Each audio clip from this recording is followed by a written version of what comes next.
what's up, everybody? It's your boy, Beautiful Crow, and we are back with DNAnime episode 4. It is me, Beautiful Crow. We are here with my co-hostess with the mostest, Vic Seal, and we are ready to talk about some anime. We got some fun topics for today. Hostess. I'm not a hostess.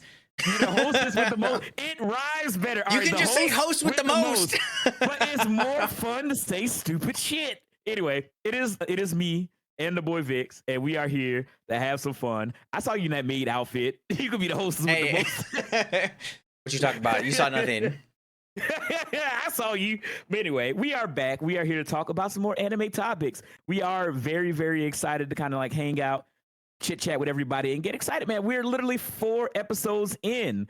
We are 4 episodes in of this anime extravaganza, and I hope you guys have been enjoying it. The YouTube channel has been going great. The audio version of the podcast is now up on all your local podcast providers. So we got it on Apple Podcasts, Spotify, Apple Music, and Podbean. So get it where you can get it, and hey, hit that subscribe button so you can keep up to date with the podcast, as well as if you enjoy the podcast and you like it, please give us a 5-star rating. It really does help us in the searchability on the different podcast services to be able to get our podcast out to more listeners so they can enjoy it. But yeah, I hope you guys are ready for a long ride today as we talk about some anime.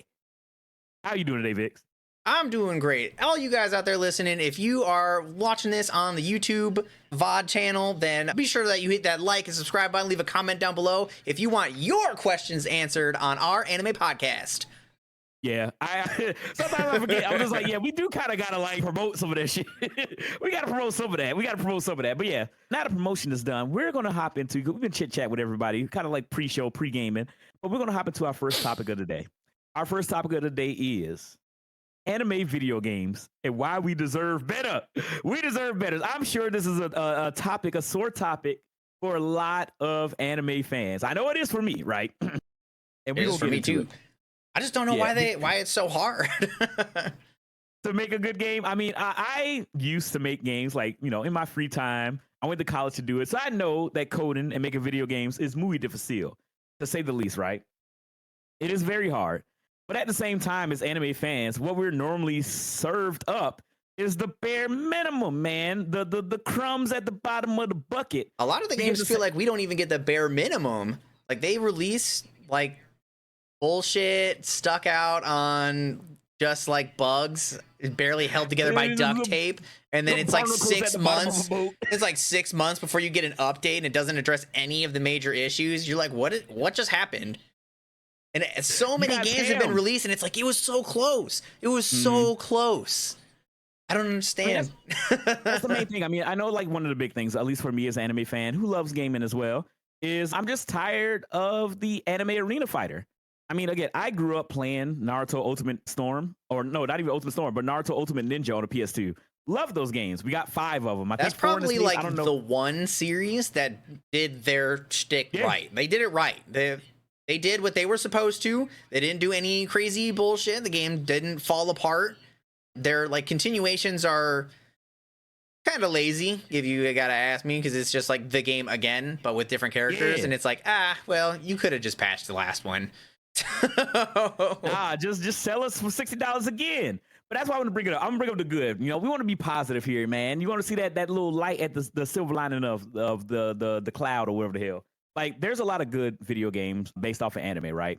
And as much as I'm going to bitch and whine and complain during this segment of the podcast, the Naruto series has always been really good when it comes to games. Like, I love the old Ultimate Ninja games on PS2.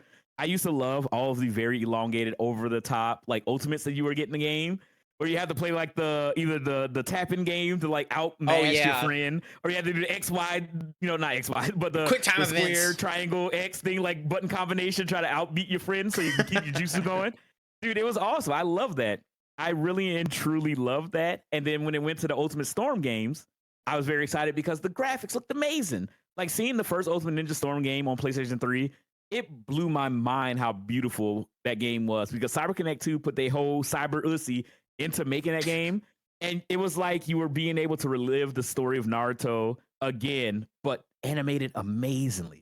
And then the game was a lot of fun. They had that one mechanic that they just took out from the rest of the games, where you can smack somebody so hard they end up walking on the wall. Like, it was awesome. That was cool. Yeah, I loved it when you could just smack somebody and then you moved arenas to the side of the wall. That was cool. Dude, that was so sick. That was awesome. And they never did it again. They then changed it so that you could break out of the arena and then you just went to another flat surface. And I was like, no, it's not the same. Yeah, They even in the old ones they even animated your little feet to have the blue chakra glow, and I was like, it's like you're standing on the wall at that point. But that other than that, they're just like, no, we just launch you to circle number 2 over that way. So. Yeah, no, that sucked. But I really and truly did enjoy the Naruto series. And again, I guess on the topic of just like other good anime adaptations, as far as video games go, I mean, it's the hot topic right now, but the Budokai Tenkaichi series. I get the Budokai series and the Tenkaichi series. When I was a kid and those games came out, because again, I love Dragon Ball Z. I'm sure like a lot of us did.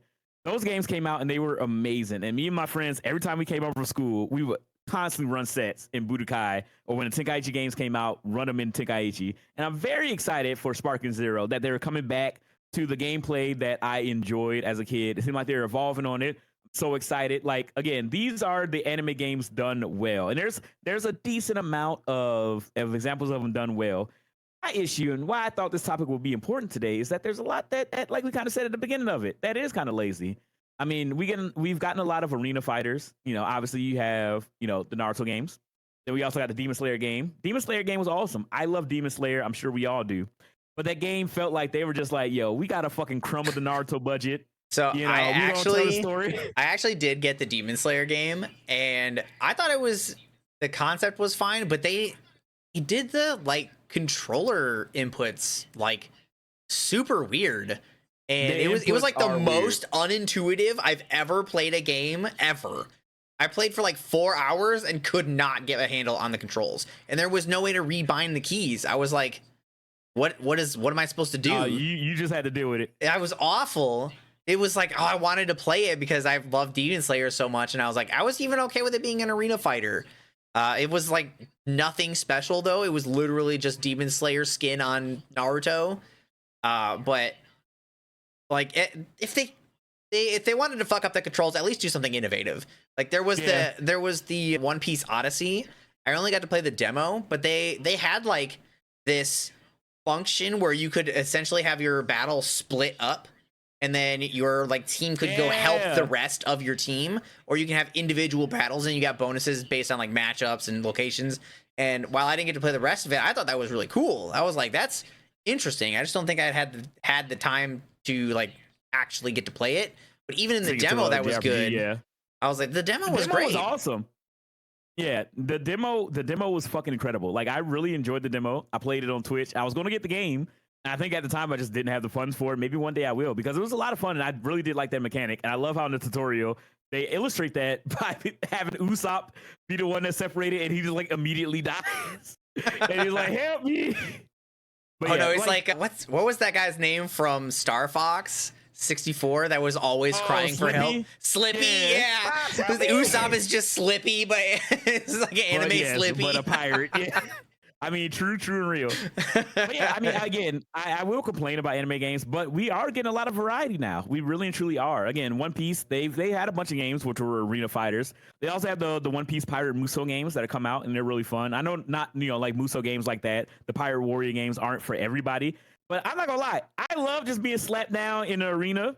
I love being slapped down in an arena with a bajillion enemies and just going off as Luffy and just gum Gatling like 1,000 guys at once. Oh yeah, like the Dynasty Warrior types. Yeah, like, I was love like, they can have a couple of those. I haven't played any anime ones that are like that, but I'm pretty sure there's like a couple out there. Well, yeah, the Pirate Warriors. That's it. It's a One Piece Muso game. Pirate Warriors. There's 4 of them. Yeah, I haven't seen it. They're really good. They're really good. And well, if you like those kind of games, they're pretty much just Dynasty Warriors. I mean, that's pretty much all they do. They're like, hey, Hyrule Warriors. It's just Zelda, but Dynasty Warriors. And that was cool though. Pirate Warriors, yeah. They don't do that enough. There's like a lot of the anime characters are just like really strong within their verse, and then they don't let us ever feel it because they just always put us up against the other guys who are also really strong. Just let me run over people sometimes. Well, that's what's great about the Warrior games is that you run over all the marine fodder, you just run them down until you get to yes, cannon fodder.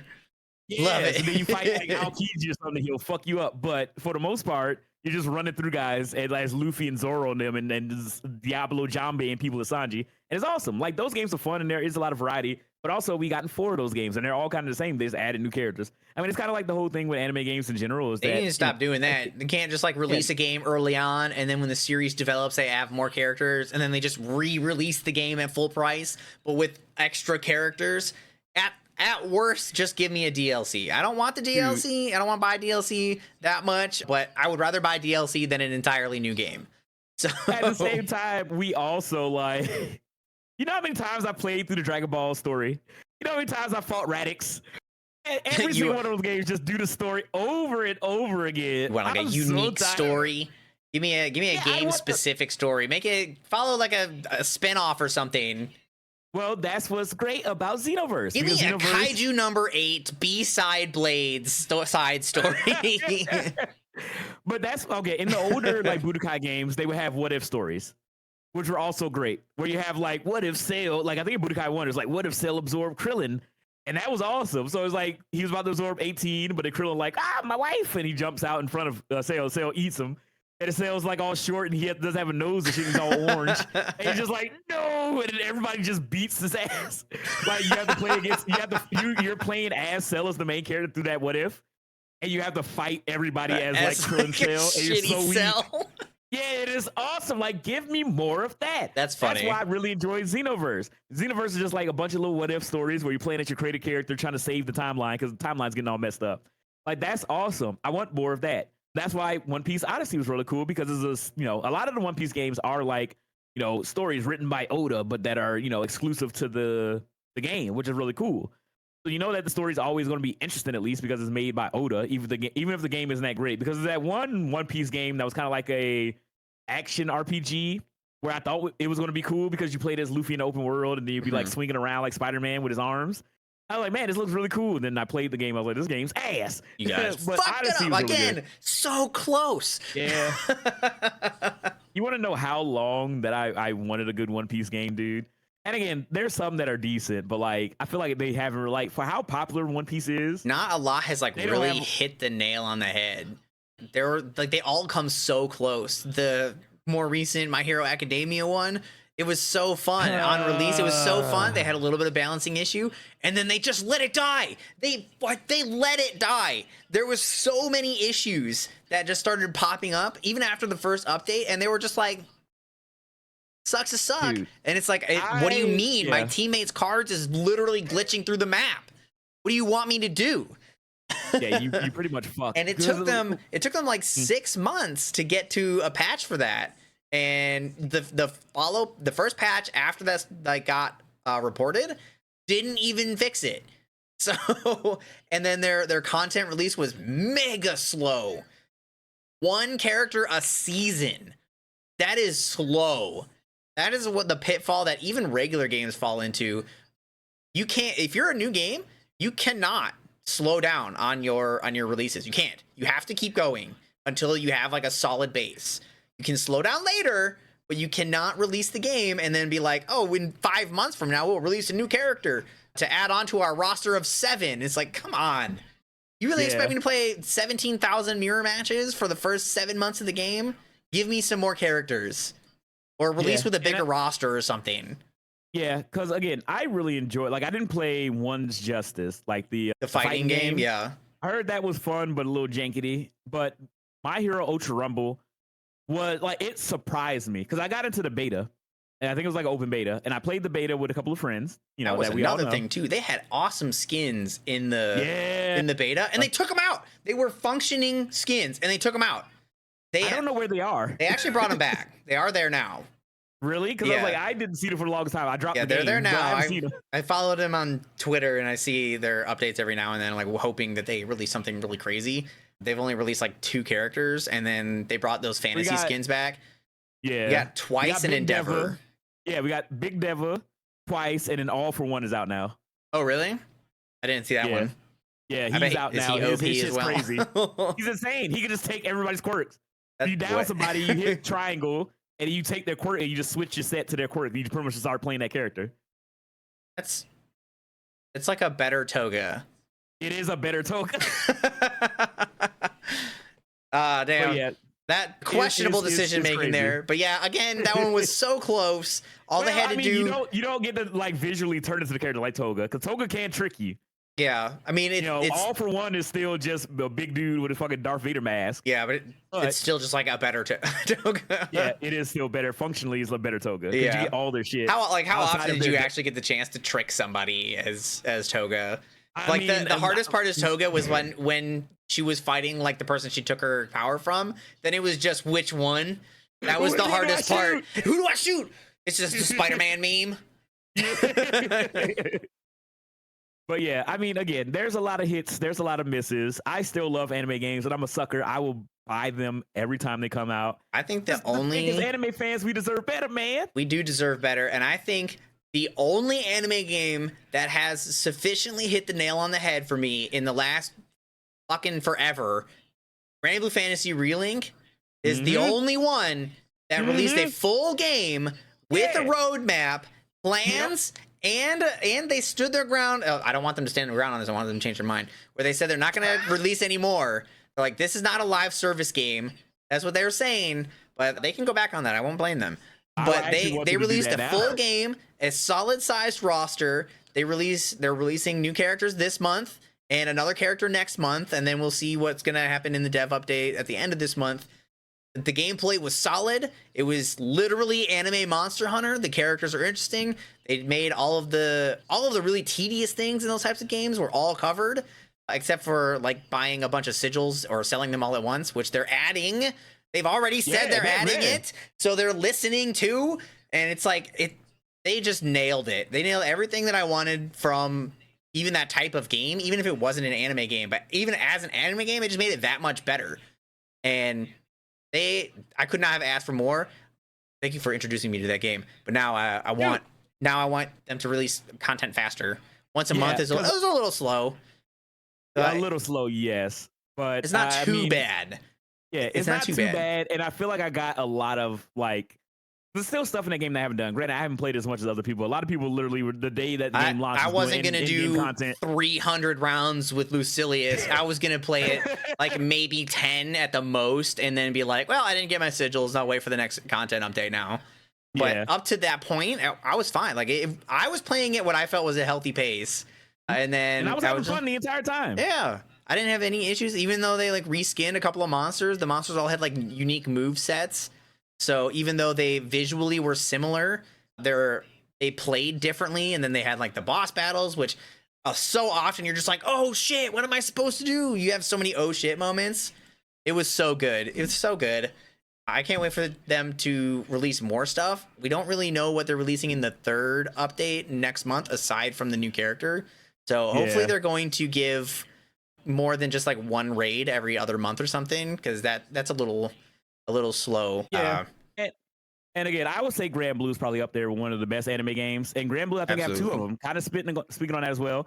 We also got Grand Blue Fantasy Versus, which is the fighting game. And Versus Rising. I didn't know that Versus and Versus Rising were different games.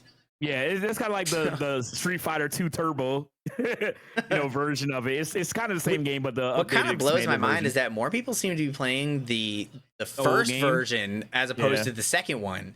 And I kind of wonder why that is. People don't like change. They don't like change. I guess. Like, I learned how to get good at this game. I don't want to change. But it's like the same game, just update it. But you don't want to do it. You don't want to ride the anime game fandom part where you just like re-release the game with new characters and then buy a full price game. True and real. But yeah, another honorable mention will be Dragon Ball FighterZ. Dragon Ball FighterZ is fucking sick. Dragon Ball has an amazing fighting game. That game looks amazing. It plays amazing. It was so hype when I was watching Evo and Cell come up on the screen. And then everybody, because his intro is him yelling as he charges, and then everybody in the crowd would yell as well. Again, Dragon Ball FighterZ, honorable mention, amazing game. But I would say right now, Fantasy Relink is probably one of the best anime games, period. That game is amazing. It was so much fun just playing co-op with everybody. It's tight. The story is a lot of fun. The multiplayer stuff is a lot of fun. Feels good. Content it feels good. It feels amazing. Doing perfect blocks and perfect dodges and parrying feels so good in that game. I was looking forward to that game for 8 years when they were. I'm so glad I was only looking forward to it for 4 weeks. I'm so glad you didn't make me wait 8 years. But But yeah, like when it was originally being made by Platinum, I was so excited because I love Platinum. Obviously, I'm a big, you guys see my name, Beautiful Crow. I love like They Clover fucking Studios nailed and Platinum. it. Yeah, and they fucking killed it. I mean, granted, Platinum ain't a part of it anymore because Platinum was like going crazy, but they killed it. They killed it. Like that made me a fan. Like that game made me a fan of Grand Blue. And I don't know nothing about Grand Blue. I want to watch the anime now. I want to try out the gacha. I want to do whatever because I really like the characters and I like how dumb it is. Like it doesn't take itself too seriously. Like the characters are very goofy. I mean, I don't know much about the fighting game, but I've seen the character Loain, which is like 3 dog guys. Or I guess Loain is one of the dog guys, but the fighters, 3 of them together doing stuff. And they're fucking Mimi idiots. Like it's so much fun. So I'm excited to play more Grand Blue. We will do that raid at some point. I'm trying to work on time.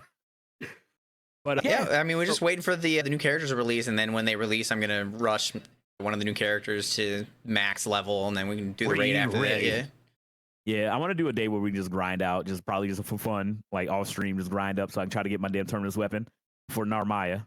Gotta get a terminus weapon for in Tweet, and it's not even out yet. I can't even start now. I gotta wait. Yeah, you gotta wait.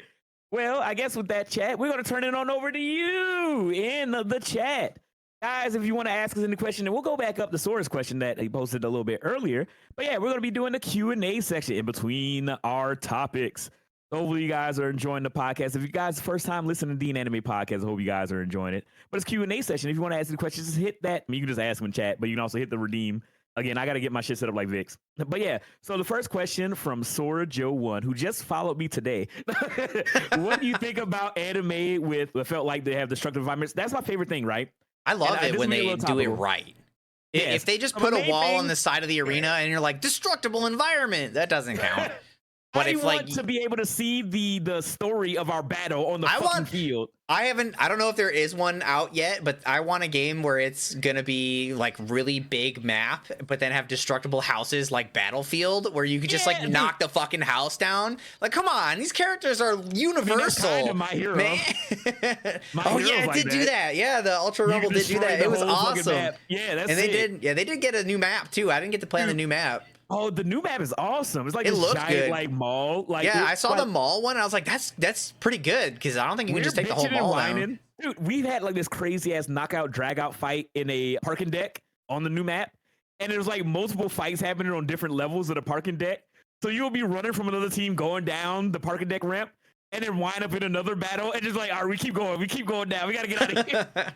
Dude, like again, we were playing about My Hero. The game is still really good. Whenever they release the next hero character, maybe I'll pick it back up. If I hope it's Hawks. Whenever they release Hawks, I'm definitely playing. Yeah, Hawks is like my favorite pro hero.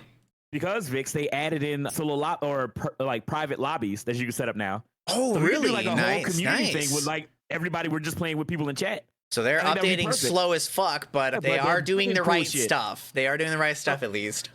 I really and truly do enjoy the game, but it just was kind of slow. The game was kind of dying on Twitch as well as in the game. So I was just like, because we literally, like, when the last time I played it, we kept fighting the same people. Because it's like, that's how low the player base was for a while. We kept fighting with the same people. But yeah, let's go up and chat. Let's see what else is going on. What else? What type of anime games we talking about? All of them, Rogue. All of them. Again, I apologize, guys. While we're doing the podcast recording. Sparking Zero. Just reading. Yeah. Rogue brought up Sparking Zero. I like how it looks, but I do have a glaring issue with that game. Oh, the camera. The camera. You can't fucking see anything. The effects block your vision all the time. There's specifically an attack that's designed to not be seen. That is dumb. That is bad. That is stupid. Well, I think they're working on it because the game is still being worked on. So I'm hoping that they'll be able to fix that. Because yeah, when they were teleporting around, it does get like a little and like jittering around a lot. Even aside from like not being able to tell what's happening, having the camera whip so hard so often will make people sick. People who are like literally not super, like if they have really bad motion sickness, like I have a friend. She is very bad with motion sickness. She can't watch me stream because I turn my camera a lot when I play games. Yeah, so that's how Val she would literally get sick watching. Playing a game like that would be impossible for her. Mm. And that's something that they're going to face if they don't like change how that functions somehow. What up, Kit? How you doing? How you living? How's it going? And Dragon Ball FighterZ does have destructible arena once you do super move chaos one. I mean, that is true. The trailer was even glitched destroyed from a super move. The original trailer was. I don't feel like the super move destruction counts because they just kind of coded into the one move. Yeah, And I it's mean like, that's what was cool about the game that Alcatraz was playing, Ultimate Tenkaichi, is that you would do a big move and you would leave like this big like crater, pretty much like carved through the ground from like a Kamehameha or that'd Final be pretty Flash or cool, whatever. yeah. I was like, that's really fucking cool, and you just see it on the stage after you do the move. But that Yeah, gameplay was ass in that game. I was like, a lot of games will do something similar where they'll leave like scorched ground and then it just like fades away. And I'm like, that's boring. All right, so we got another question from Gearhead 6512. Y'all think with VR getting better and better, would y'all like a sword fighting game for Bleach as a reference? I mean, that would be sick. I'm kind of scared to play an anime game in VR because I watch Sword Art. So funny enough, VR chat did have something very similar to Sword Art. They actually had a Sword Art world where you could do that. Really? And there's going to be one issue that they have to fix in VR before you could ever do anything like that.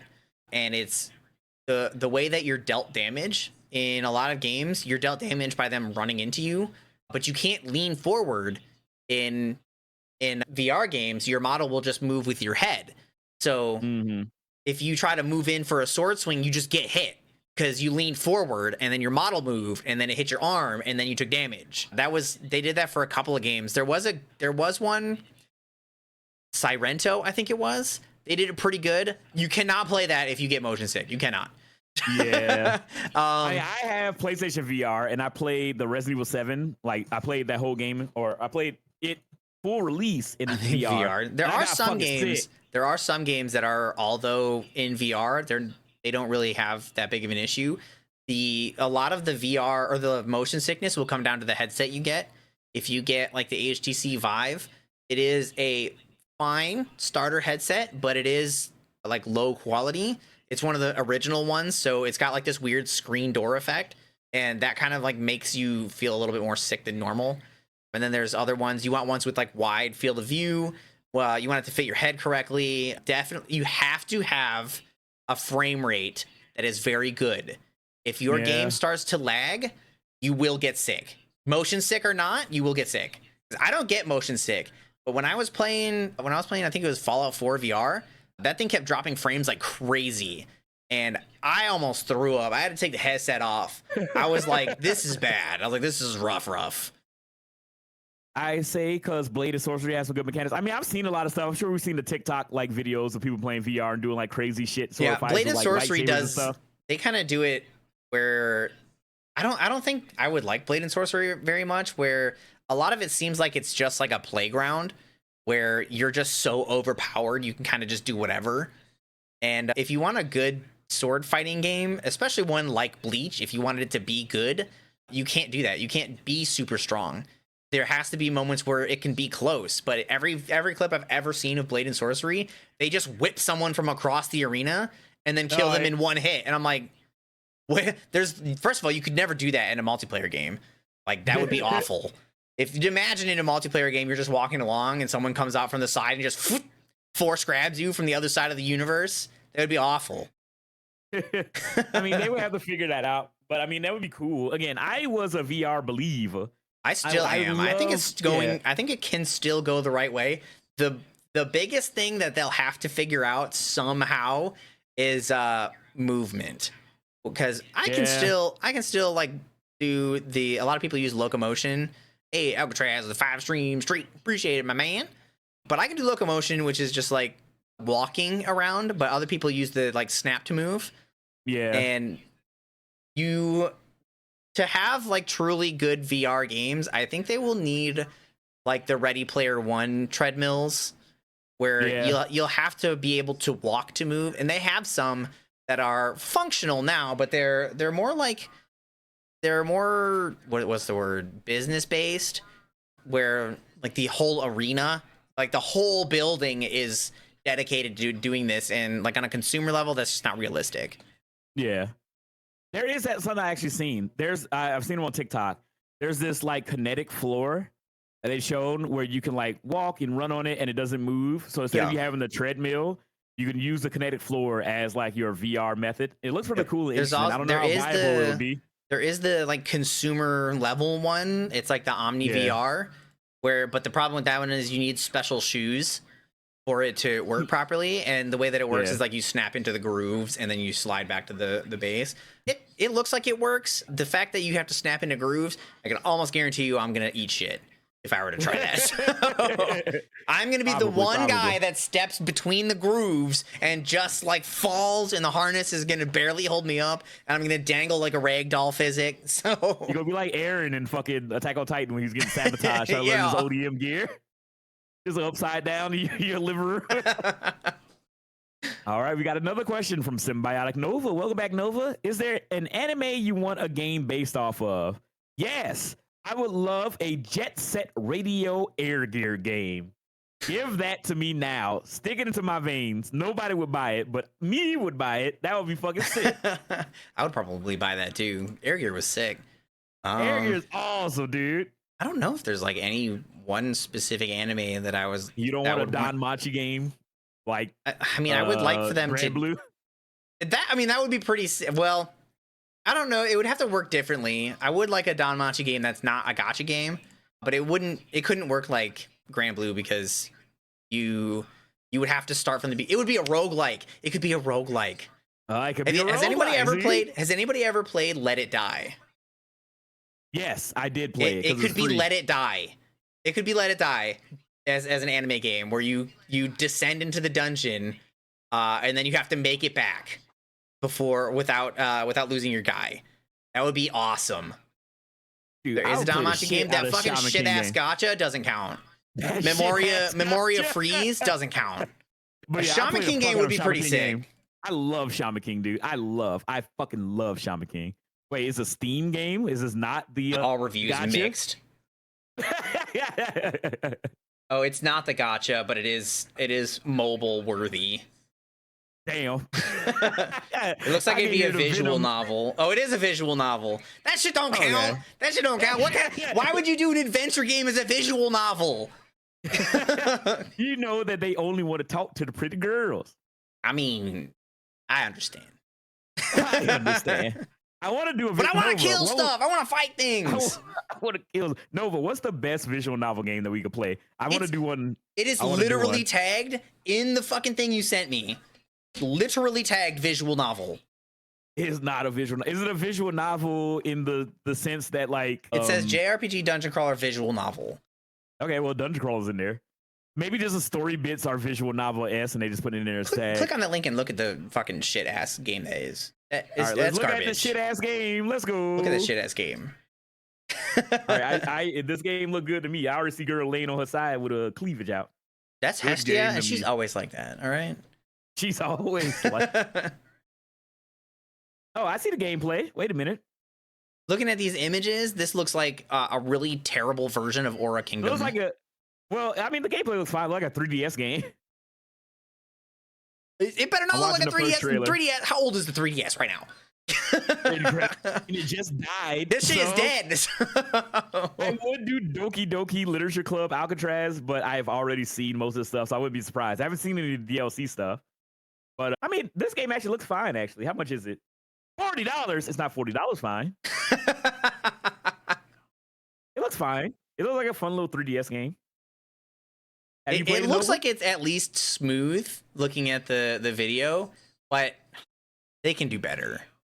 They can do better. This is like, this should be something if there was not already an established anime, then it could work. You can't like just throw a name on something and be like, yeah, that's awesome. That's how it is. The moments in the anime, they're so like, some of them can be super dark and epic. Do you think that a fucking chibi Funko Pop will get that feeling? I don't think so. Well, damn. The Nonari games. Okay, I might check that out then. What's that? Nonary games? I was just asking. What the hell is it? It's like performance issues. It's because I got fucking Yu-Gi-Oh up. I have seen the stream like lagging, but whatever. Probably. We'll make it work. But yeah, okay, that's a good one, Nova. Thank you, because I've heard about the game, the Zero Escape games, for a while. Overwhelmingly positive. And I've never heard good things about it. I wanted to do because I was playing it on the Switch. What's the damn? Damn, this game looks old as hell. Yeah, I think it is an older game. Yeah, I want to do a visual novel on stream because I think it would be fun to just go through the story. Will it be good stream content? I have no idea, but I'm You always already down to did try one. You something. just Slay the Princess. I did dude. Slay the Princess was fucking sick. I totally forgot about that. Slay the Princess was sick, and there was a lot of people in here who was very infatuated and wanted me to make love that sweet princess. So I think that'd be fun. I think as far as having like a narrative to follow, I think it'd be fun to do a visual novel game on stream. But yeah, we'll figure it out. I-75 Files. Thank you, Nova. Yes, I-75 Files was fucking incredible. I didn't finish it. I was playing it on my Switch. It's a visual novel game where you play as a detective and you have like an AI like robot girl in your eye. She's like your artificial eyeball. Cortana. It's fucking good. It's also really fucking dumb. The game is stupid as hell, but it's funny as shit. You try to solve murders and stuff, and it's awesome. I think a sequel came out. It was really good. I still also want to play Digimon Cyber Sleuth on stream as well. But anyway, all right. Any other questions you guys got on the anime game front or just in general before we switch over to our next topic? Because we do got to be cognizant because we keep doing this, like the stream portion of it, chat with everybody. And then the actual audio podcast was short as fuck for the second episode. Hey, the episode 3 is an hour long. It's fine. Yeah, episode 3 is good. But episode 2, I was like, damn. I think episode 2, we ended up cutting short anyway because you were about to go to do the rest of the Duels Kingdom. So we ended up cutting that one short because of that. Yeah, probably. I'm a busy boy. But yeah, I-75 Files was really fucking sick. Like I really enjoyed it. It's incredibly dumb and goofy, but I like comedy. Also Phoenix Wright, but I haven't streamed Phoenix Wright. I would love to stream Phoenix Wright game, so I've only played the first one. I watched Smutty Pancakes play Phoenix Wright, and they just kept talking about boy love the whole time. Typical anime fan. If you could turn a game into a VR game, what would it be? In all honesty, I would have said Resident Evil 4. Borderlands. I feel like the best Borderlands, yeah, the best. I feel like the best games that work in VR are shooting, like first person shooters. They work the best. Like that Walking Dead game into a was VR sick. anime game, and if I could turn an anime game into VR, anime game. You made that question a lot harder. That would work in Super Hot. Yeah, like Super Hot is like the best fucking like VR game. Pretty dope. Super Hot is so sick. What would be like a Super Hot? Let me think. Who's a very fast? Ooh, you know what I would do? Alcatraz, this is a good one. Give me a Trigun VR game. Dude. I mean, they did a Gungrave VR game, but Gungrave ain't as big as Trigun. Trigun would be fucking sick, dude. They could do it in the same vein. There's a game called Pistol Whip. That game it's a rhythm game, but it is a gun. Like you do shoot the people that walk out. You could just make them not people, and then you could do the Trigun thing, and it would be cool as fuck. Are there any anime games you're hyped for that's coming to update for Relink? Yeah, update for Relink, and then Sparking Zero is like the big one. I don't even know if there's anything else that's like on the horizon. I'm looking forward to. Right now, it's just more content for everything else is like just and standard games. They're not really anime games coming out. Yeah, there's nothing big. I mean, I'm trying to think off the top of my dome, my cranium. I don't think there's anything that's been announced I'm like hyped for other than Sparking Zero because I love Dragon Ball.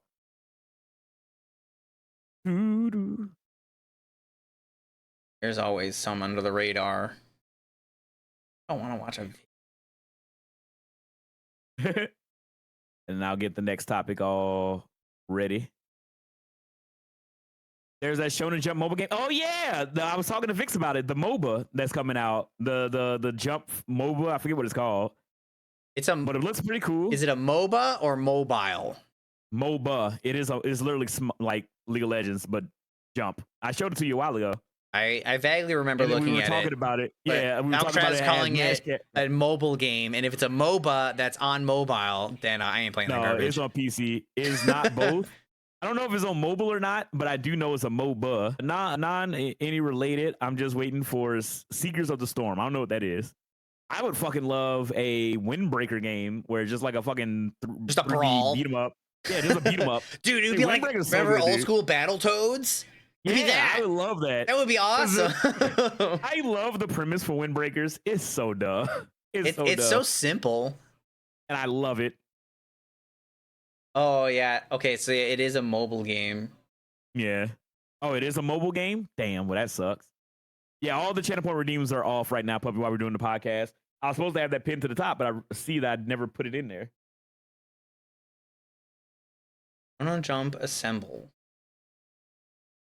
I'll refund points shortly. Yeah, Android, iOS. Oh, really? I did not know that. Fuck. I don't want to play it on my damn phone. Well, I might blue stack it and see if I can do it that way and just try it out. It looked like fun. I'm not a big MOBA guy, but it's anime, so I'll play it. Yep. But yeah, There is no characters in it. mention of it coming to console or PC. Only Well, that Android, sucks. iOS. That sucks. Well, it is what it is. But yeah, I'm excited for it. I mean, It I'm looks always like down for fun. MOBA. I'm a MOBA player. I'll play whatever MOBA. I wish everybody would play League, but yeah, I understand. I understand. Everyone's like, I hate that League is the best MOBA, and then nobody wants to play it, but they're willing to try the other ones, and then they're like, I don't know, it's not really my thing. And it's like, well, if you would play the good one, then people want to play it. Like, for whatever reason, the community is just so bad that they just like everybody has like a trauma response. But that game is still like one of the most popular games of all time. So if people want to play it, just not anybody that just we never, know. nobody I've ever met. All right. Well, thank you guys for Q&A. We're going to move on to the next topic. Do you just want to move over to the rise of manhwa topic? Yeah, we'll move over there. All right. Why? All right, everybody. Wait, did I spell it wrong? No, I did. I don't know. I probably spelled it wrong as well. Whatever. It'll be fun. But yeah, welcome back, everybody. We are here with our second topic of the day for our DNAnime podcast, the rise of the manhwa. So I feel like this is very topical nowadays, as there's been so many manhwa adaptation now. Like there's been so many different, like, as you try to spell it, so many different manhwa adaptations that we've gotten in the past few years, which is kind of crazy to me. Because again, I've been an anime fan for a long time. I know you have as well, Vix. But I started reading manhwa like randomly one year. I think that the first manhwa I read was Sunken Rock, because I would go to this website, you know, my little special websites where I could read manga for free, and then I just saw officially licensed. Officially licensed. I paid money for it. Don't give me coppers. Don't give me. But I ended up seeing this artwork for a manhwa. I didn't even know it was a manhwa at the time, called Sunken Rock. And I fell in love. And if you guys don't know about Bochi, who is the artist for Sunken Rock, you may know some of his other work because he's the artist for Dr. Stone. So Sunken Rock was the manhwa that he created beforehand. And the artwork in Sunken Rock is amazing. Now, the story, I like the story as well. It's like pretty much, again, oh my the main god, name I looked up the image for it. It's just like super buff Senku. Yeah, I mean, that's all he is. Like, Ken is literally just super buff Senku. So when I saw Senku, I was like, wait a minute, this looks familiar. And then I started watching Dr. Stone. Yeah, so I started watching Dr. Stone because I was like, I fucking love Sunken Rock.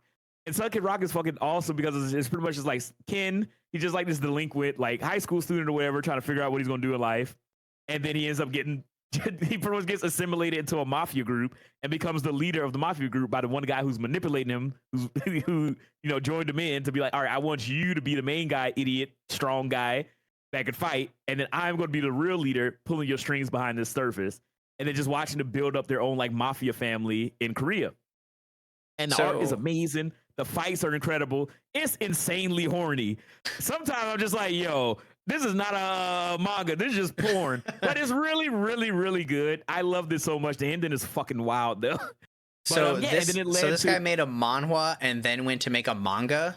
And then he became the artist because he's not the author of okay, Dr. Stone. He's the artist. Gotcha, He's the artist.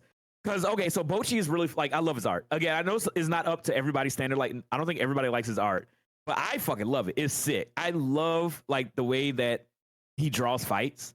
Like, the motion and the flow. And I think that some of the artwork is, like, again, like, the art of Ken and entire, like, all the main four guys was, like, my background wallpaper for the longest time on my laptop back in the day when I was in college.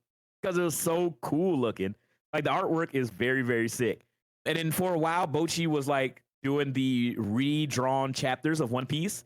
So you can see the Bochi redraw chapter of Zoro versus Mihawk in Shonen Jump. And they would kind of like, I guess, commission him to do like certain redraws of certain One Piece chapters.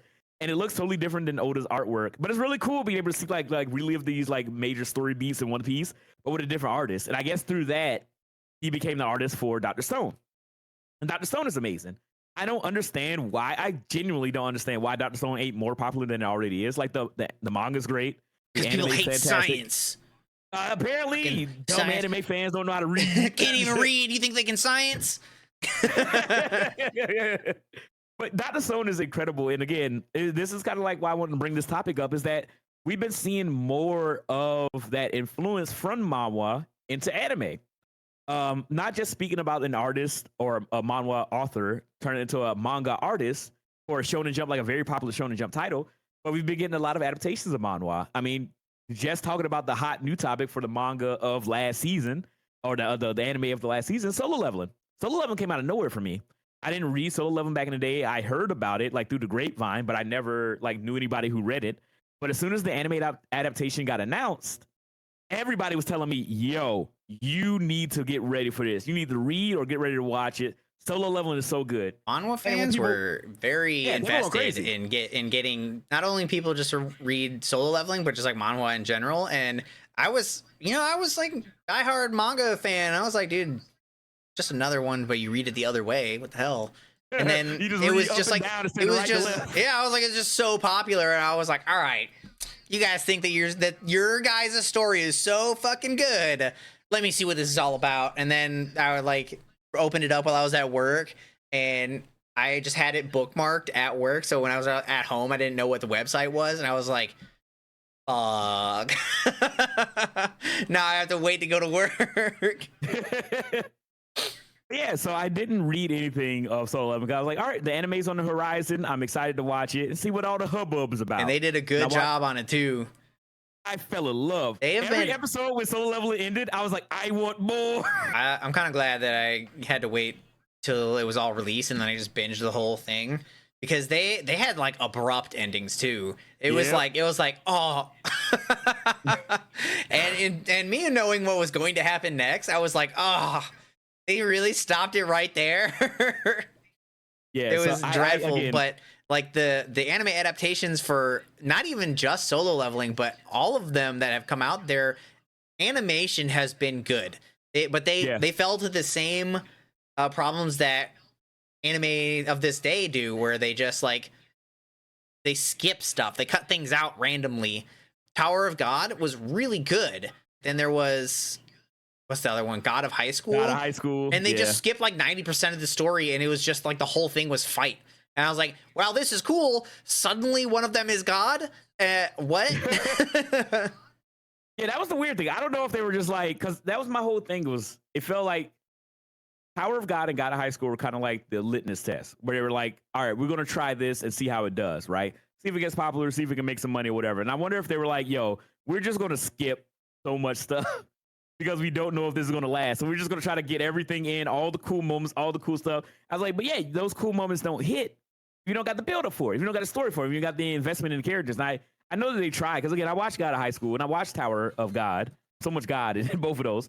But it just felt like, I mean, Tower of God was fine. You know, I enjoyed that. But God of High School, Tower of God felt like it didn't rush or skip anything. But then they left you at the end of season 1 with the world's worst cliffhanger. And I was like, you guys are assholes. You could have just like done one more episode, wrapped it up. You guys are assholes. But they do have Tower of God season 2 coming out, and I think it's next season, so we can see what finally happened. Exactly, and I'm happy. I'm happy for both of those shows because it gave us Solo Leveling, and I genuinely do think because those shows did, you know, all right to good, that they were like, yo, we were going to invest in some more manhwa, and I'm hoping that we get some more, because I would love Sunken Rock to be an animated show. There are a lot of manhwa that are being recommended to me more so now than it used to be, that I didn't even know about. Like, I would see them on TikTok, and I would just go to my like manga app, and I would try to add them. A lot of them are missing because like manhwa is just a lot harder to get hold of. But the ones that are there, they're like, yo, you think Solo Leveling was good? Read this one. There was so many of them. Yeah, there's another one I keep getting recommended. I think it was like Second Life Ranker, I think it was called, was one of them. And then there was World at the End. And then there was the one that Gear recommended to me. I can never remember the name. Such a simple name too. I don't know if I can remember it. It's so simple, and I can't remember for the life of me. But I really and truly because I would just start. Okay, so the reason why I started reading manhwa was because I kind of got burnt out by anime tropes. Like, I was reading and watching so much anime and manga, it was crazy. And I was like, yo, I'm tired of high school. I'm tired of this. I'm tired of that. I'm tired of, you know, Can these the anime gratuitous fan characters service. get past 16, please? Yeah, you know what I mean? I was just like, I'm kind of just done with Teenager Save the World, right? So I was just like looking at stuff, and then I saw Sunken Rock, and I was like, "Ooh, this looks different." And I started reading it before I even knew it was a manhwa. I was just enjoying it, and then I started reading like, what is this manhwa? It's called Disciple. Is it Disciple? For the manhwa? Yes. We'll see. It's a martial arts. I know it's a martial arts manhwa, but I can't remember the name, and I keep fucking it up. And it's really, really, really, really good. Let me see. Do I can find it? Because I keep messing up the name because I thought it was this. The Breaker. The Breaker is a really, really good manhwa. I don't know why I keep calling it Disciple, but probably because I was watching Kenichi's Mightiest Disciple or whatever the fuck at the same time. Which was also good. It was really good. The Breaker New Wave. Again, that's one thing I would give it to the manhwa artists. Good lord, their art is so goddamn good. And maybe it's just because I like shonen battle manhwa. But like the fights in Breaker was so good. The main character, you know, and his master sensei, the dragon, who he's training under, so goddamn good. The character designs amazing. The fights were so cool, and it looked so sick. I would love for the Breaker and the Breaker New Wave to be animated. I don't think the manhwa finished. It went on hiatus for like a really, really, really long time that I forgot about it. Obviously, I couldn't remember the name for a minute. But it's so good. I would love for that to get anime, man. And it was just fun being able to sit down and watch or read something that was like manga, because I love manga, I love anime, but it didn't have the same tropes, didn't have the same character archetypes, it didn't have the same art style. You know, it felt like the thing that I enjoyed, but a little different to kind of spice it up a little bit, you know? And now that we're getting to see that be translated, not just to manhwa, but to anime, where I could watch Tower of God and be like, oh, there's a whole new mythology that they're bringing in. There's all these different character names and different like stories that are being told from different places. It's like a kid again. Yeah, it's just like anime, but new. And it's really, really cool that other people are getting opportunities to tell their stories. And we, as anime fans, are able to get something that would be a little bit, you know, a little bit different. Because, you know, to see anime, it's nice to be able to get like something that's a little bit crazier. And we got that for a while. I mean, Marvel was doing anime for a minute. You know, we get all those random animes like that. But it's cool getting to see stuff like Solo Leveling come to fruition and be like as popular as it is. I mean, the first season just finished and they already got a game. It wasn't even done by the time it was released. Exactly. They named the game after the pinnacle moment and nobody even knew. I was like, ooh, Solo Level Rise, that's cool. But everybody kept saying, like, there's this moment that we're waiting on. There's a moment, it's coming. It's on the way. I watched the episode, I was like, oh, that's why the game's named that. There's a really underrated manhwa that I have never heard anybody else bring it up. And the only people that I know of that even know it exists is me and the person who gave me the book. It's called Witchbuster. It used to be called Witch Hunter until volume 6, and then after volume 6 it became Witchbuster. Don't know why they changed the name. It gives you very similar vibes to The Gray Man. And I was like, and it was really fucking good. The whole premise is like all of the there are witches in the world, and all of the witches are female. They're all female except for, they're all female for the witches, but there are non-female like male hunters who can use magic, but they use it through like relics and stuff. And then the main character uses like actual magic, and everyone is like, what the fuck? How are you doing that? And he has like this whole backstory on how he can connect to magic in a unique way. And it's kind of BS because it feels like he's borrowing power, because he kind of is, but it is still really good. They had a lot of development go through that, and some of the powers were like really cool. So it was a real shame that it didn't get more acknowledgement. And the art style was really clean. It was so good. Look at some of the art. Pumpkin starts off as like this little puppet and then like turns into a person. I love Pumpkin because they're very murderous. I'm gonna check that out then, because I haven't read a lot of manhwa recently, or just anything in general. because I don't have free time. But I would love to catch up and hopefully be ahead of the curve, like a lot of the solo leveling freaks that were constantly like, you need to watch this. You know, check out We some didn't stuff. know it And was going to hopefully be an anime at the time. I had no clue. I had no clue that it was It going to all be that started with an popular. April Fool's joke. Yeah, that was crazy. Because what happened? Like, did they just show like a literally, fan-made trailer or something? I think it was like 3 or 4 years ago. They showed a poster of solo leveling, just like Sun Jin Woo with his daggers. And they were just like solo leveling, getting an anime adaptation, and then the next day they were like, "Hi, April Fools," and the rest we were all like, "Ah, what the fuck?" And here we are 3 days later, or 3 years later, they released it, and it was like, you were checking, weren't you? Yeah, they would. Hey, man, if Deadpool could do it, solo leveling could do it. They just release the footage, and if it get hype enough, then it's fine. If it don't, then we're all fired, I guess. But it worked out in Deadpool's favor, and it worked out in solo leveling. So that's. I mean, again, I'm a fan. I loved the first season solo leveling, so I'm very excited, and hopefully we can get some more stories like that from different manhwa. Because again, I the only other manhwa that I read outside of those that I named so far was Jackal, and Jackal was really fucking sick. I love the art in Jackal.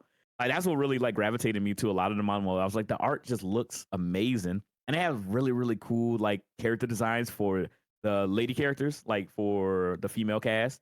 And a lot of them are, I mean, not as much sometimes as like the main character, but a lot of them do a lot of cool shit. And I love cool fighting. I love strong female characters in shows. So it's cool getting to see a lot of that stuff. Again, I try to look out for that, and it sucks because like a lot of characters like that will be sidelined manga or whatever. But I feel like in manga they get more time to shine, which is also a nice little trade off. At least in the ones that I've read, and I'm sure that's not universal. Feels like manhwa kind of like got the memo super early, and they were like, let's kind of elaborate. They haven't done a good job of doing that in manga and anime yet. Let's kind of make all of our characters good. Yeah, because even in solo leveling, like granted, I know you told me that it might change in the future, but Healer Girl, who I don't remember her name because everybody's name is like Korean and it's hard for me to remember.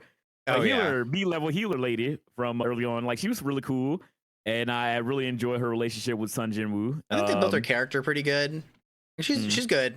Like she has like depth. Like she's not just there to be eye candy. Like she has a whole shit with her family and all the trauma that she went through. And I'm just like, yeah, she has her own like character arc.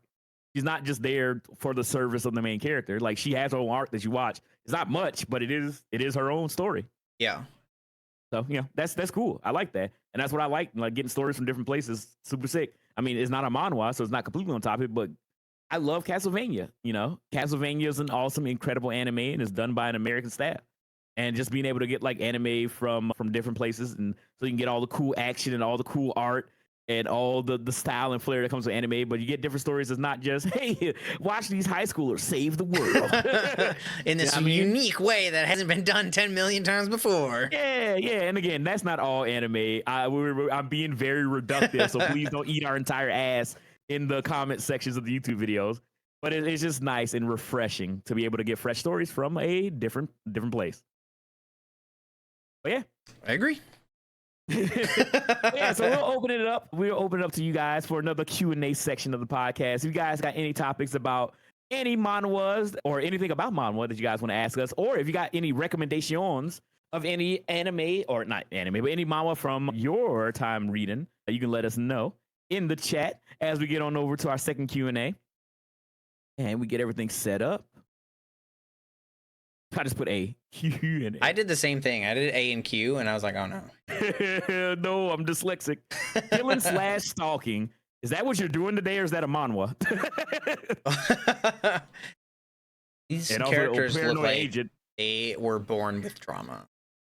Or with that going through withdrawals. They have that same look that Attack on Titan has, where they're just like permanently in despair. Yeah, the eyes all gaunt. Yeah. Just sunken eyes all the time. Yes. That always bugged the shit out of me from Attack on Titan. Like, I get it. Really? I know that they all have. I know how they. The world is fucked. Yeah, like I know the situation they're in, but even when they're like doing their party thing and they have like the fucking despair eyes, and I'm like, I don't know, it just doesn't sit right. I'm like, you guys don't have to be despairful all the time. Hey man, he watched this. Bob will get 8. DJ, stop sniffing. But yeah, I mean, again, there's a lot of cool mama. Again, Jackal was fine. Like Jackal was really cool. The art reminded me of Trigun, and I really enjoyed it. But the story is nothing like to write home about. It was Well, the that story didn't was help me. okay. Oh my god, no. But the story was okay, and I think it's worth the read, and it's nice that it's finished. Wait, why do you come to my The chat and just drop the wide gay sex emo and then you go back for Sniffa? Sniffa's here too. Oh, you got it now. But yeah, I want to read more manhwa. I wish I had more free time, obviously. But for the podcast sake, again, that's one of the reasons why I sat down and I just watched Windbreaker, and I've been doing other stuff because I want to get back into my passion of watching anime and reading manga, dude. Again, I'm slowly but surely working my way through Tokyo Ghoul. I finished the first part. Now I'm working my way through Tokyo Ghoul trying to watch the story of Kaneki Kin. Dude, the first cliffhanger, like from the first series to the second, I was like, how the fuck does he get out of this? I was like, this shit was crazy. But I'm really enjoying it. It's reminding me of the anime, but with a lot more context. So it's been good, man. I've been chilling. Any other manhwas or even mangas that you guys want to recommend? Or how are you guys feeling about Solo Leveling, Tower of God, and God of High School? The few manhwa adaptations that we've gotten into anime recently. I don't know if there's any. I think there have been like other stuff been announced, like manhwa that's coming at some point. I think it's like another one. I don't really look for manhwa or manga announcements because there's like a metric shit ton. You just have to wait for the ones that survive their first couple of chapters. Then you can kind of look through those ones. Dude, because again, I got the Shonen Jump app, and what I would do is like whenever a new manga would come out, I would start reading it. But then most of those shits get canceled in like 10 chapters or some shit. Yeah, I'm just like, damn, I was getting invested in it. I knew that was a thing, and then I would try to pick ones that I figured would last longer, and I did it twice, and both times that they fucking cancel it super early. Yeah, and both of them I was like, Undead Unluck was going to cancel. I actually thought that was going to get canceled too, and it's still going, and I was like, no way. But it's really fucking good. Apparently, they locked the fuck in. They're like, we making this shit work. We got an anime now. There was two of them that I was like, okay, these have amateur-ish art styles that remind me of like the beginning of Naruto, and I was like, okay, they can kind of do it. I got to try to remember what their name is. I have absolutely no idea. I wonder if I have it in my app history. Oh, for like a Shonen Jump manga that you were reading that got canceled. Yeah, I mean, did that one with the robot maid man die? Because I was like, it was like Roboco or something like that. I was going to read that, but I was like, I don't really like the art that much. And then Roboco? A bunch of like Red Hood. I was talking about that recently. That got canceled, and I was like, fuck.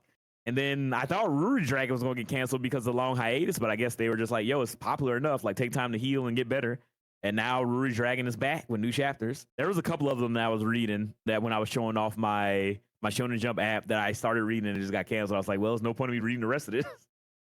It's dead. Okay, so there was actually three. I had Ayashimon was... Oh, I think I was reading that too. And then there was it Neru Way of the Martial Artist. It made me feel like Ichi. Mm-hmm.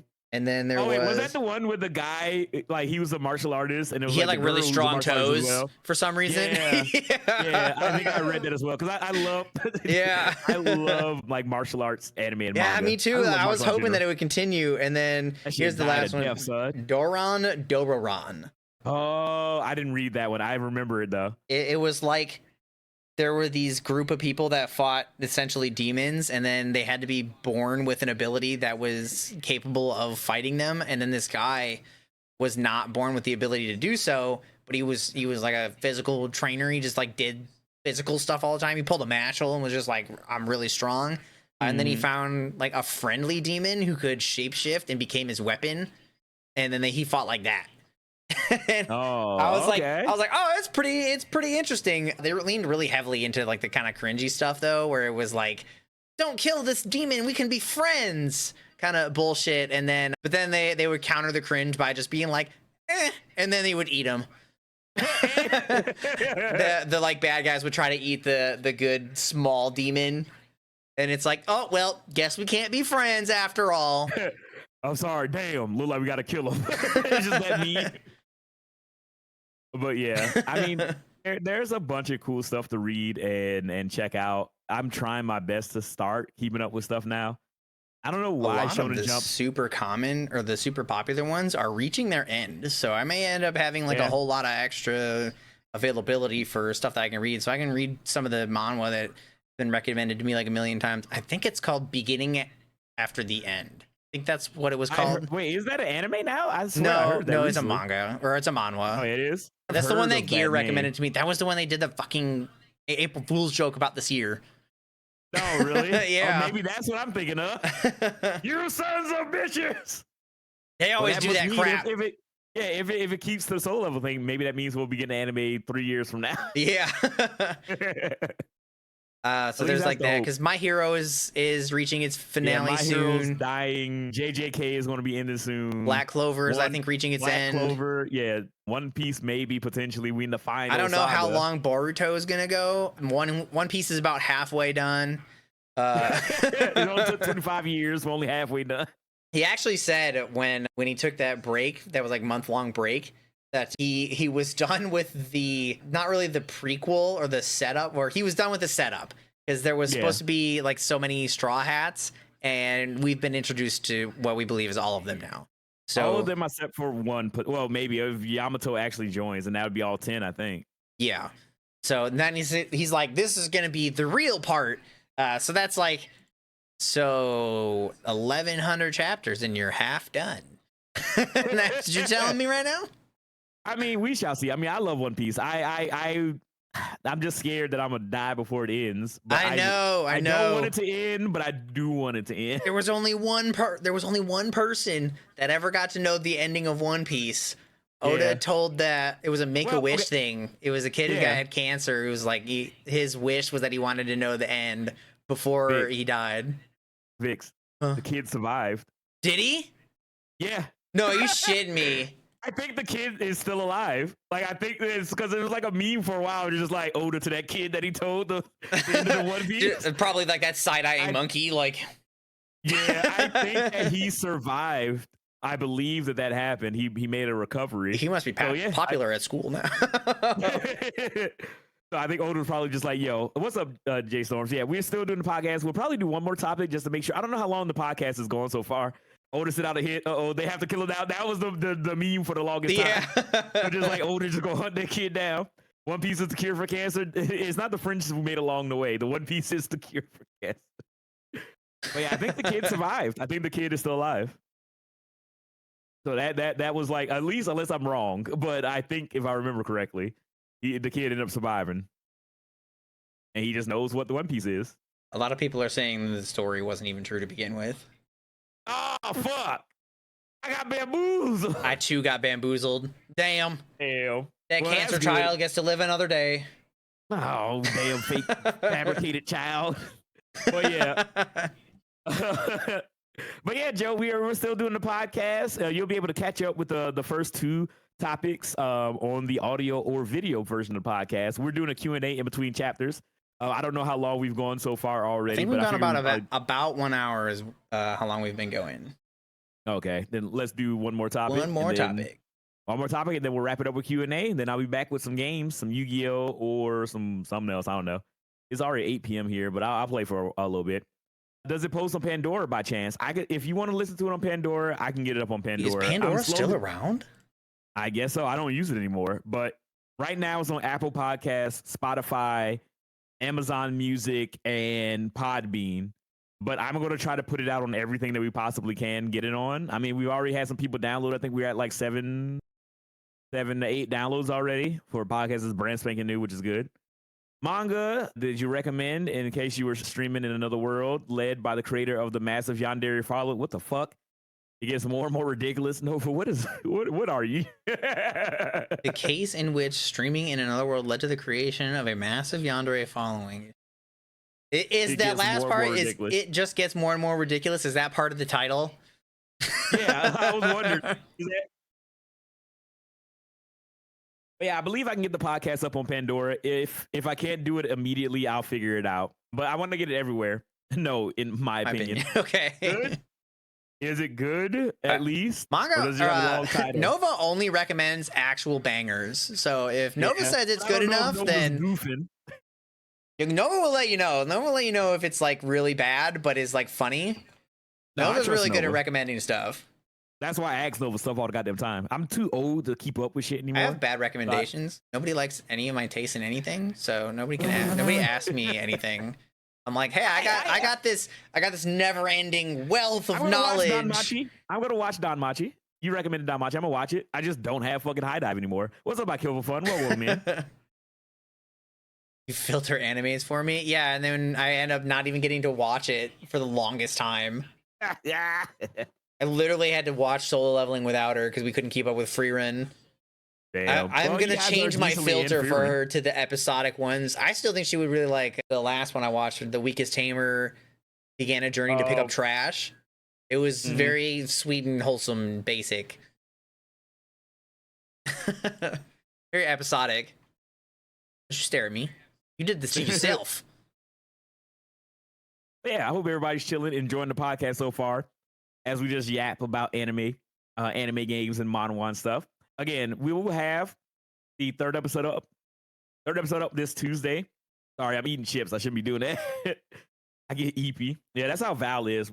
I'll be watching like Attack on Titan or stuff with her, and she'll just pass out. I'm just like, wake up now. Not hey, wait, hey, this is more important than eat right now. Yeah, I was like, you want to watch this? Stop falling asleep.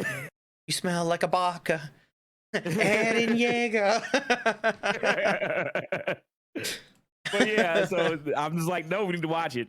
That's why I ended up like, because I was watching My Hero and Attack on Titan with Val, and she was enjoying it. But then after a while, she was just like, I don't feel like watching it right now. I don't feel like watching anime. I got to be in the mood. I was like, in the mood? I'm like, you need to watch it now. So I just ended up watching it without her. And I just there are some times where I also feel like I got to be in the mood, where I'll just be straight up like, I cannot watch anime right now. I just will not. I mean, that's how it was last night. Sometimes I won't even know that I'm not in the mood for it, and I'll just like have something open, and then I'll realize that I'm not in the mood for it when I keep like looking at my phone, and I'm like, oh wait, even I'm not watching. I don't need to watch this, and I'll just like stop after that episode. Yeah, but for stuff that I want to watch, I'm watching Solo Leveling as soon as it drops. You know what I mean? But like, I haven't watched Invincible season 2 yet. So like, every episode is 45 minutes to an hour, and I'm like, I need to sit down and have time to actually watch it and enjoy it. I gotta be like in a chill mode. All right, Nova, like, be real. Get that. Is this degen as fuck? This looks degen as fuck. He sent me a link to that one with the long title. Yeah. The poster looks a little degen. Has harem in the tags. Katarino, everything on my computer's freezing. No. A lot of times I want to do something else, more like catch up on webtoons. Oh yeah, it does. Holy shit. What are they holding? You can read webtoons when you're working. When you're working. Instead of watching true crime for the 10 millionth time, read your webtoons. Oh my god, Deuce watches true crime as well. Dude, Val loves fucking First 48. How to Get Away with Murder. I'm like, how can you keep watching? Like, you go to bed watching that. It's like, and then she stabbed her husband 11,000 times. Deuce goes to bed. Beat him over the cranium. Deuce goes to bed having fucking Game Grumps playing, but when she's at work, she has true crime in the background. And I'm just like, and then I was like always scared of everything. I was like, no shit. You're constantly thinking of all the ways you could be murdered. Love me the gruesome ones. Probably would not read when working though, just to be hard to explain. Oh Lord, no, I mean, we wouldn't. Well, she works from home, so like if she has downtime, she can just kind of scroll through a couple pages. Well, I think Nova's talking about the fucking stream in another world. Oh, that this one would not be something to watch at work or to read while at work. I would imagine not. I mean, who's gonna come in and peer over her shoulder? Really, me? Oh yeah, I was like, she works well. If I walk in and I look over her shoulder, she reading a manga that's got like somebody's hand through their gut. I'd be like, all right, well, looks like you picked up something good. But yeah, no, Val's the exact same way. We're like, for all those, it's either HGTV with like home makeover shows, the Property Brothers and all this shit, or murder. Murder. Anytime I've ever spoken to any female that like watches shows while they're working, it's always true crime. Always. Yep. And I have my hypothesis. I've spoken about this on stream before. My hypothesis of why women love true crime shows. And I was like, because they think about it all the time. Like, they have to legitimately be worried about, like, if I'm walking down the alleyway or if I'm doing this and that night. So it's like, they watch those shows and kind of like, what happened to somebody else? And I could, like, play and think about it. I don't know. The number of times that they have turned around and been like, I know how to dissolve your body. I feel like that doesn't help them too much. It's like, no, I don't think it helps at all. But I think women think about it a lot, so it becomes like a fascination, and they really enjoy like the shows of it because they think about it a lot. They're like, well, what do people who actually do these things think about? How does someone get to the point of something to do this? Because they're fucking delulu. They crazy. Like, I need to understand. You can't. That's the thing, is that you can't actually understand that kind of thought process. Okay. All I'm gonna say, Vix, is that you need to run if you ever go into your house and you see a cork board. Just run. Just run and never look back. If I walk in the door and there's like the cork board on there, I'm taking a picture and then I'm just walking out. I'm sending it to everybody and be like, "You're not gonna believe what I just walked into." You're like, if I go missing, this is why. No, cozy. Oh my goodness. All right. Well, I think we've done this Q&A section justice. Or do you want to hang over? Do you have a third topic, or do you want to run with mine? You can run with yours. All right. So the third topic of this day's podcast. Let's get all set up. I think this will be a fun one. It could be a short one. So I can just rant and rave like an idiot. And then let me know when you're ready, and then I'll do my lead into the next one. I am ready. All right, everybody, we are back with our third topic of the podcast. This one is going to be a spicy one because I mean, we'll see where Vix is coming from on this one. But I'm gonna rant and rave for a little bit. That's why I'm going to add this one on here. But the third topic of the day is favorite and most hated anime tropes. This kind of ties in to the previous topic. I mean, again, one of the reasons why I enjoyed manhwa was that I felt like we got away from some of these things that were kind of like negatively packed in my feelings on anime and manga, because you would just see it in everything. It's very pervasive. These different tropes where it just felt very samey in different shows. But I'm gonna read off one of mine right quick, right? I'm saying read off, but literally I'm coming up with it on the spot in my cranium. One of my like, and I don't know how people feel about this, but I hate gratuitous fan service. That's one of my most hated tropes. I'll start off with the bad, and we'll sweeten up the honey pot with a favorite trope that I think people might not like disagree with. But I despise fan service in anime, right? And I think it's fine. Like, every now and again, a little bit of fan service is fine with me. You know, you have a beautiful, voluptuous lady that you're looking at, and she's all fine and stuff like that. Like, that's great. But how many times we gonna get the main character, you know, he's eating a fucking banana, he drops a banana peel, he slips, he does a full front flip straight to somebody's cleavage. Like, how many times am I gonna see that happen in every show? Every anime. That doesn't, like, it doesn't bother me too much until they start doing the part where they just sit there and they're like, what just happened? What could have possibly gone wrong right now? And they just like start squeezing. It's like, why would you do that? What is making you do that right now? Like, if you don't know what's happening, your first thought is grope. So yeah, I'm just like, it's not bad isolated. It's just like whatever, ha ha ha comedy, slapstick comedy. But it's in so much anime to the point where I'm just like, you can't do it much different. Like, I can't really think of an anime off the top of my head. One of the main parts that I hate, fan service great. One of the main reasons that I hate that, other than it just being kind of really dumb, is it always happens really early. That's like how they use their introduction to the female character, and it's like, how can I recommend this anime to somebody who doesn't normally watch anime? Without giving them the disclaimer, hey, the girl is gonna get her boobs grabbed. It's just something you got to get past. Like, that's not something you can just kind of get past for people that have not watched a lot of anime. Like, they don't get it. Yeah, they haven't been numbed to it yet. So it's like, I don't want to disclaimer my anime all the time. So. Yeah, and that's the thing, is like, a lot of these tropes, again, they're very prevalent in anime, and it's mostly like, when I'm talking about like bad tropes, it's those things where you like, okay, well, I gotta give you a disclaimer, you know, they cousins. It's gonna get a little weird, you know. Hey, they start getting really close, and you start to really get invested, and then you find out they're blood related. Don't worry about that. They're not real. They're not real. You know, and that's kind of what I want to turn to these topics, man. These tropes, because again, they're in a lot of shows. They're in a lot of shows, and you kind of just gotta, as an anime fan, just be like, it's just anime, you know what I mean?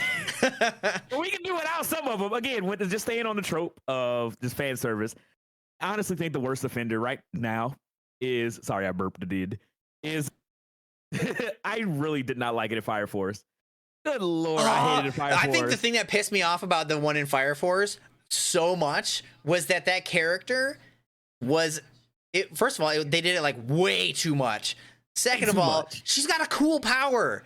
They Yep. ruin her character completely by giving her that dumbass like lechery thing. And I was Yeah. like, what the fuck? And then now that they've at the end of I think season 2, she really starts to train that power. And I'm like, Wait, are you serious? yeah, but she doesn't get away from the thing. In the middle of training, her clothes just fly off.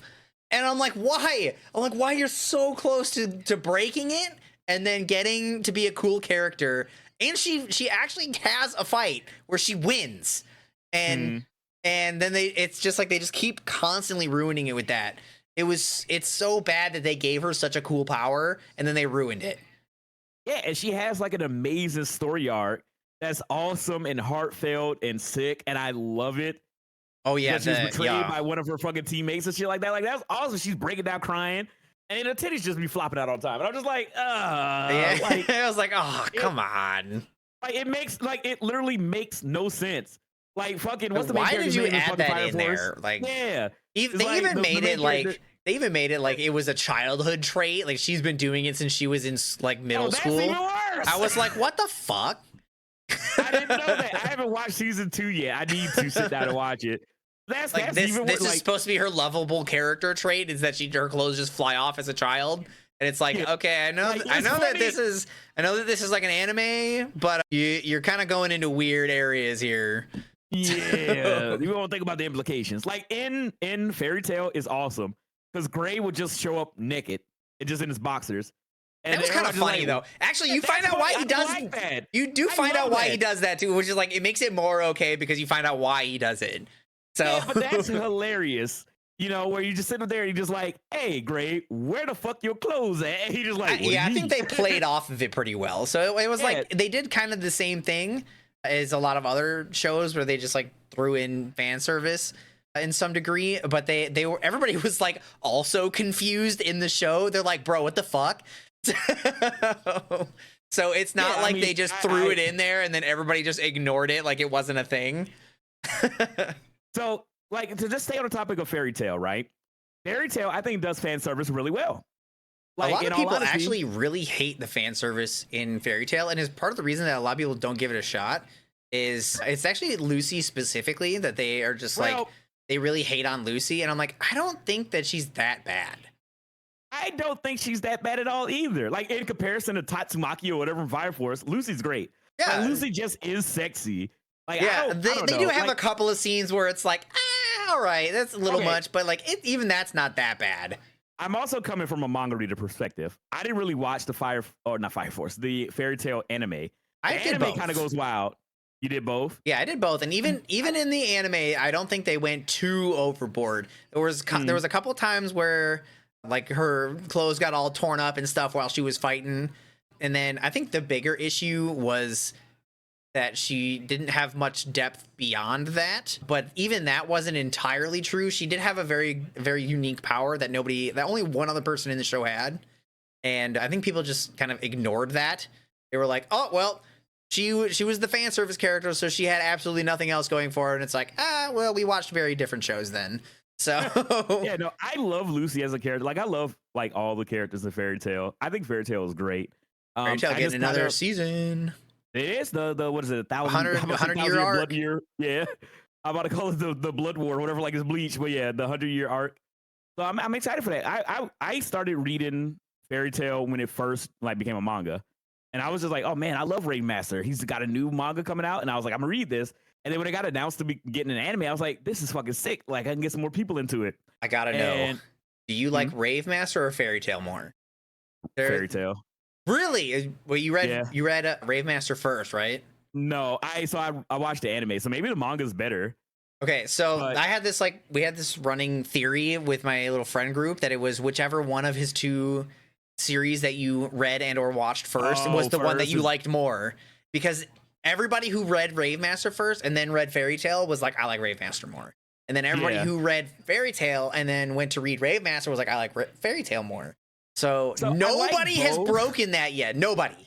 Yeah. So, I like both, but as much as I love Haru, I really like Natsu as a main I know character. Natsu's cool. Not to cool as shit. And I think that's there's the another only real, topic like, that I want to add Yeah. into the podcast in a different episode where it'll be like epic anime moments where, and he has one. He has the coolest one that I didn't even recognize right off the bat, where he's fighting in the Grand Magic games and he kicks Gajeel into the fucking minecart, pushes him away, and he turns around and he does the like come at me thing, but the flames in his fingers spell out come on. Yeah, And I was like, dude, oh, Natsu's so sick. I was like, that's cold Natsu's as fuck. so sick, dude. Natsu, that's what I was like. I love Haru. I love Rave Master so much. I love that ska fucking intro they had. When you bring the sword and must become the master. Like Rave Master is great. I was really But into I fairy love tales Natsu so much. like Scottish music too. Yeah. I was like, I don't know what it is, but this really fits in. They're like bagpipes themes. I was like, this is pretty dope. Are you like heritage wise? Are you Scottish? No, not even a little. Bagpipes speak to me. But like I really love Rave Master. I mean, I watched it when it came out in the States, and it was really fun. I'm a big shonen guy, so I just watched everything shonen back in the day. But like something about Fairy Tail, and again, I mostly, I mean, it's not like too different. I actually recently watched the like collab episode where it's like the Rave Master Fairy Tail like tied It's episode. funny they're met because of Plu. I really like that the author like carries a character over between series. So if you've actually read or watched Eden Zero, which is the one I haven't afterwards, yet. so from Rave Master to Fairy Tail, Plu carries over, and then from Fairy Tail to Eden Zero, Happy carries over, and Happy becomes Guns. Yeah, he stays as like the cat form, but he's like a robotic doll. And then they add in like another character that is like Happy's equivalent, but then Happy becomes essentially Eden Zero's Lucy. Happy becomes her twin pistols. So I was like, oh, that didn't see that one coming. Is Eden Zero good? Because literally when Eden Zero got announced, I was just like, because it was like, oh, Fairy Tail's ending. So there is a And then I saw- moment. There is a moment in Eden Zero that is like, what the fuck just happened? And then they kind of pull an anime moment where they're like, damn, that would have been really insane if they didn't have a way to go back on that. But otherwise, I don't think it measures up to either Rave Master or Fairy Tail. It's still good. It just like felt like they intended to end it super early, and it just missed out on a lot of opportunity. And I don't know if the manga is like done, but I'm pretty sure it is, and it just felt like there wasn't any real direction. There was like they had a plan, but it was just like random. So that you think Fairy Tail leans heavily into the you want to be your friend power thing. Eden Zero is like the entire premise is this guy wants as many friends as possible. That's the dude. He is Natsu's really? Natsu's like copy is basically just fucking super obsessed with making friends with as many people as possible. So it's kind of weird. He kind of gets over it. Reminded me of Gets over it, but like some of them, sometimes it's just like, really, dude? Like this guy just murdered a bunch of people, and you're like, you want to be friends? I want to be your friend. No, let's not. Okay, we'll get back on the topic. Of most hated because I want to see your Friendship like power is one of my least favorite. Really? That The shit's power dumb friendship? as hell. That was gonna be one of my favorites.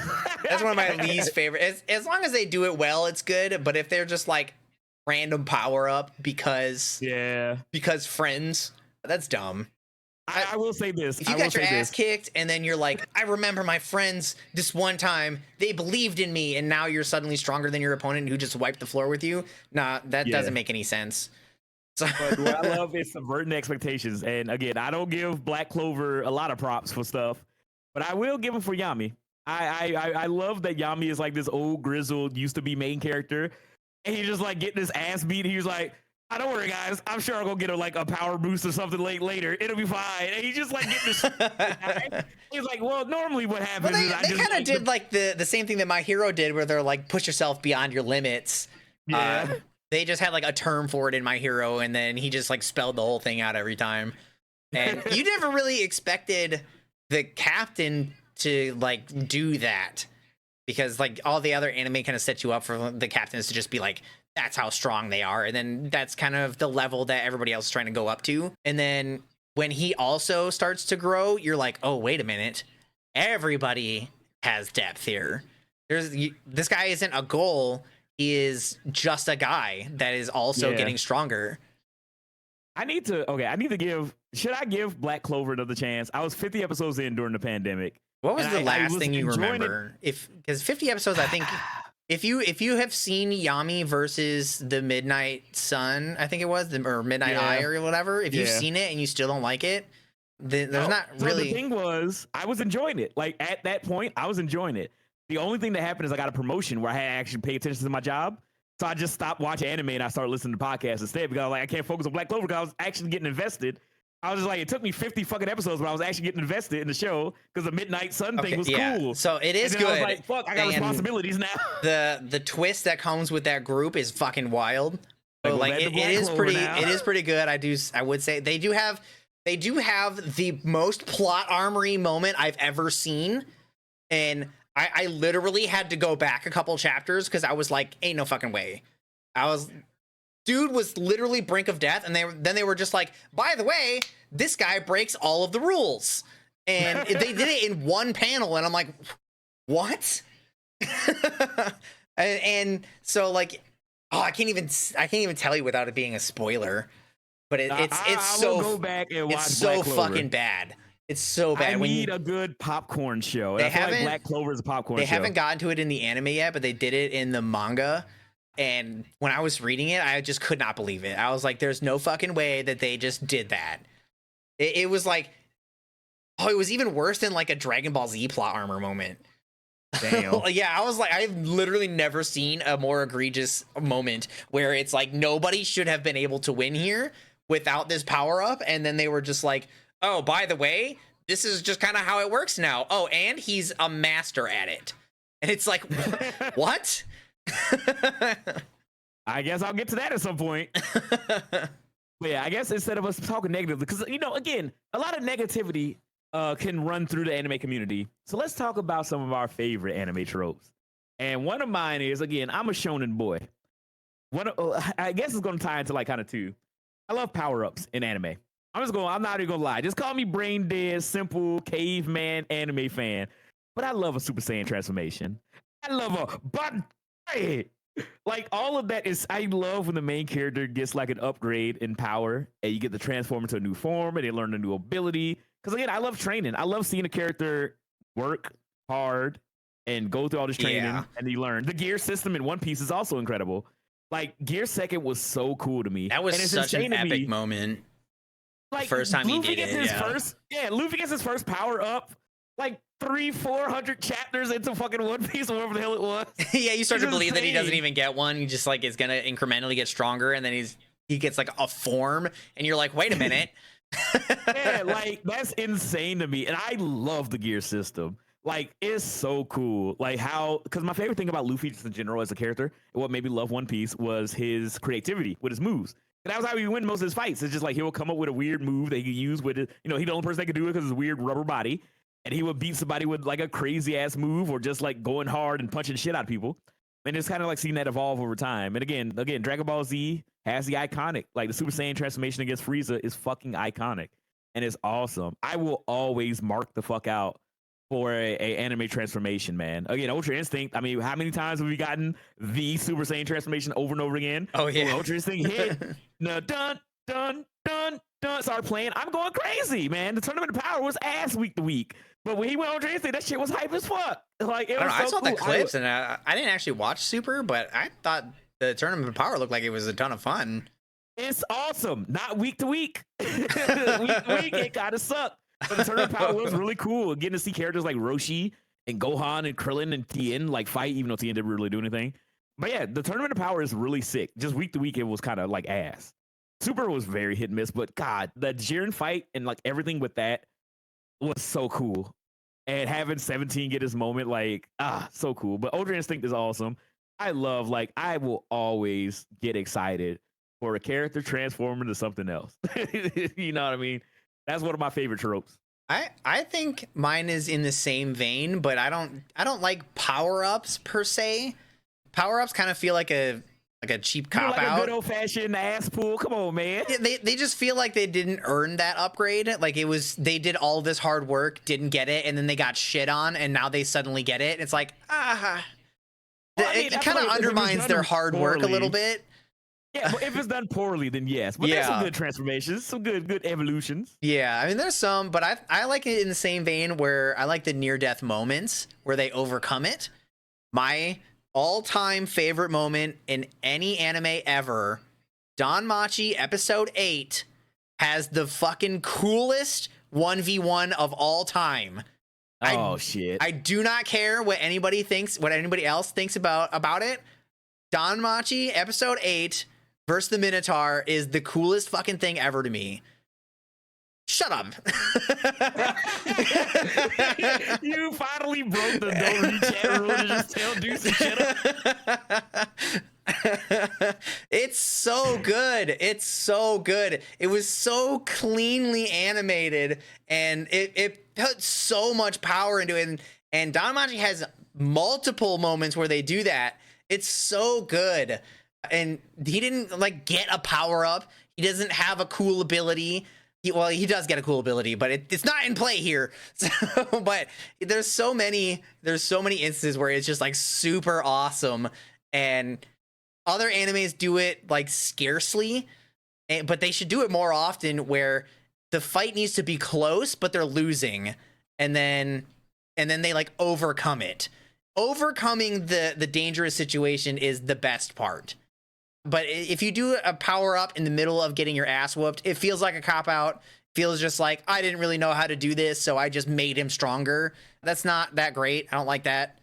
Naruto didn't really have any forms like that. Forms like he did. They had like stages. Oh, he trained for his shit. Yeah, so like Naruto did pretty good. They did have forms.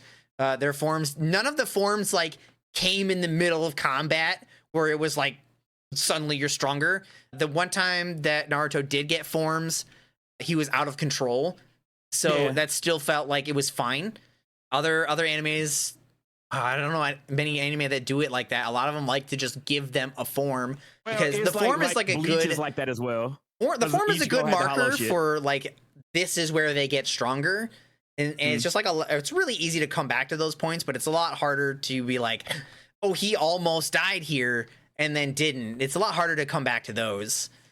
So, but no, that's hard. That's hard, because it's like near-death experience where they don't do power friendship, or they don't do like it can be kind of rough. Yeah, no cop outs, no plot armor. Like they can't squeeze out a win because they believed in their friends.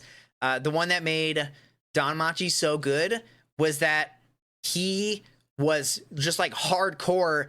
This is my fight, and he's like, nobody else can do this, because there's like 8 people there that can wipe the floor with that guy. Not the main character, but the guy he's fighting. And he's like, this is my fight. By the rules of the dungeon, you cannot take this from me. If I am still standing, this is my fight.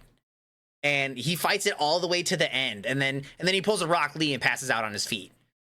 Oh, that's sick. Yeah, it was cool as fuck. If we want to talk about another, like I was debating what to do, but if we want to talk about another trope, it's not even in anime, just in anything. If you're a fucking G and you pass out on your feet still standing, you didn't fall, Whitebeard, Rock Lee, you're cool. You're cool. The cool second you pass out on your feet after an epic fight, you're cool as fuck. You're the coolest motherfucker. All Might, like you barely will. Standing as up soon with as you do that, everybody will remember you for forever.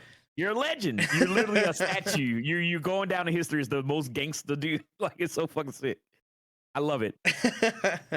Yeah. So if you guys want to join in on the conversation to tell us, what are your favorite anime games? What are some tropes that you like and hate in anime? Or what are some of the anime that you're looking forward to in this current season? You guys can join in the conversation by watching the YouTube video and leaving a comment. Join in our personal Discords, which will be in the description of this video and also the audio podcast, and join in the conversation with us. But I want to say from the bottom of my anime loving heart, thank you guys so much for sticking with us for the 4th episode of the DNAnime podcast. If you guys want to continue that support, hit that subscribe button on YouTube. Subscribe and follow the podcast on your audio podcast service of choice. Leave a comment down below on your favorite or least favorite anime trope, or if you want to just help us out for the YouTube algorithm, just put your favorite emoji down there. We'll appreciate it. Everything helps a little bit, and we appreciate all your continued support. Yeah. So we hope to see you guys for episode 5 next week. Thank you guys so much. Bye. And then we'll do the actual Q&A part for the live audience here. And YouTube is still here. Yeah, YouTube, you guys are still here. But yeah, every time I'm editing the audio podcast, I was like, we just end and start talking, do a Q&A. I was like, we need to wrap up the podcast. It's like, save that stuff. I'll have to like write something down to do transitions, because I'm not good at coming up on it on the spot. No, we're fine. I can handle all that stuff. That's what I'm good at. But yeah, so yeah, thank you guys so much. I hope you guys enjoyed the 4th episode of DNAnime. Thank you guys so much for hanging out with us all throughout the recording. Sorry for not being able to speak directly to chat. I was trying to type as much as I can in between talking to keep up with everybody. But welcome in anybody who's new from the Lemon Raid. Welcome in all the new followers. Anybody just stopped on by trying to check out what the hell we were talking about, what we were doing. Again, we were recording the podcast, so we had to be a little bit on focus. We had to be focused, man. Otherwise, editing this stuff would be a fucking nightmare. So I apologize if you guys felt neglected, man. Your boy cares. I do care, but we be professionals over here. But yeah, we're gonna be hopping on over to the Q&A session as we wind down the podcast, and then we're gonna hop into some more games. Nova, that one anime that you brought up earlier, I have seen it. I have already seen it. Shinometa, A Boring World Where the Concept of Dirty Jokes Doesn't Exist. Fan service is done well, because it's the whole point. I have seen it. I did actually like it. The entire thing was the one chick trying to figure out, or like trying to be super dirty, because it was like against the law. And they did it pretty well. Like they were trying to just like figure it out. It's good. Yeah, that's the whole title. Yeah. Yeah, Sean, the channel point redeems off right now while we're doing the podcast. Like, I can turn it back on now. I don't know where they will pop up. I don't think that's on here, but we're just still doing the podcast. I'll refund everybody in a bit. But yeah, so Swan had a question. Thoughts on Record of Ragnarok season 2? We don't talk about season 1. I mean, the whole thing with Record of Ragnarok, at least in my I haven't seen any part opinion, of it, so I don't know. I started watching it because a lot of people were talking up the manga. And I was like, oh, the manga art looks fucking sick.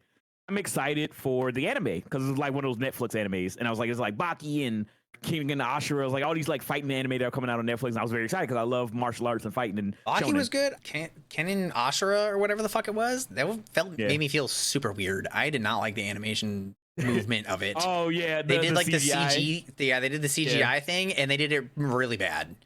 So, I liked it actually. I was like watching it, and I'm like, yo, it had one of those motions where it's like they were just moving all the time, and I was like, this is super weird. that's not how people move. I really like King and Ashura, but I like dumb fighting stuff, and I really enjoyed it. I love that the main character's whole thing is pretty much gear second, where he just pushes his blood and dopes up, and he just gets stronger like a wild beast. I mean, like, if you just want like a good fighting manga, Holy Land was really good. Ooh, Holy Land! I never. It heard was of like a Street Fighter kind of thing. Dude, I love Street Fighter. I'm so mad we don't get more Street Fighter like manga. Street Fighter manga is so good. It's one that I read a long time ago that one of my friends recommended to me, and it is so good. I can't even really tell you too much about it because it was just so long ago. I just remember that it was like really good. One of the like main guys who was like opposed to the MC, but was like kind of his mentor in a way. He had this move that I'll like always remember, and he just called it flicker punches. And his stance had his forward hand really low. Yeah, low, and he just like he was really good at it. And then when they first introduced him, whoever would go against him would just get rocked, and they're like, "What just hit me?" And I was like, "Yo, that's cool as fuck." All right, now I will start reading that now because the flicker jab is like a major point in Hajime no Ippo, the boxing anime and manga that I really fucking like, one of my favorites of all time. Yeah, that shit was cool. The thing, like Hajime no Ippo was so sick, and then one of the characters, Ryu Mashiba. His whole thing is that he has very, very strong like right punches, but the flicker jab is like his trademark thing. Yeah. And nobody can, because he's really long and lanky, so he does flicker jabs as like a whip hitting you, swelling up your face. And then when he distracts you with all those jabs and just like whipping you in the face, he just bam, crossing right and just knocks you the fuck out. And Ippo has to deal with that and try to figure out how to get through. Dude, oh God, I love Hajime no Ippo. And the MC in that one, he kind of like absorbs that into him, so he learns how to do it later.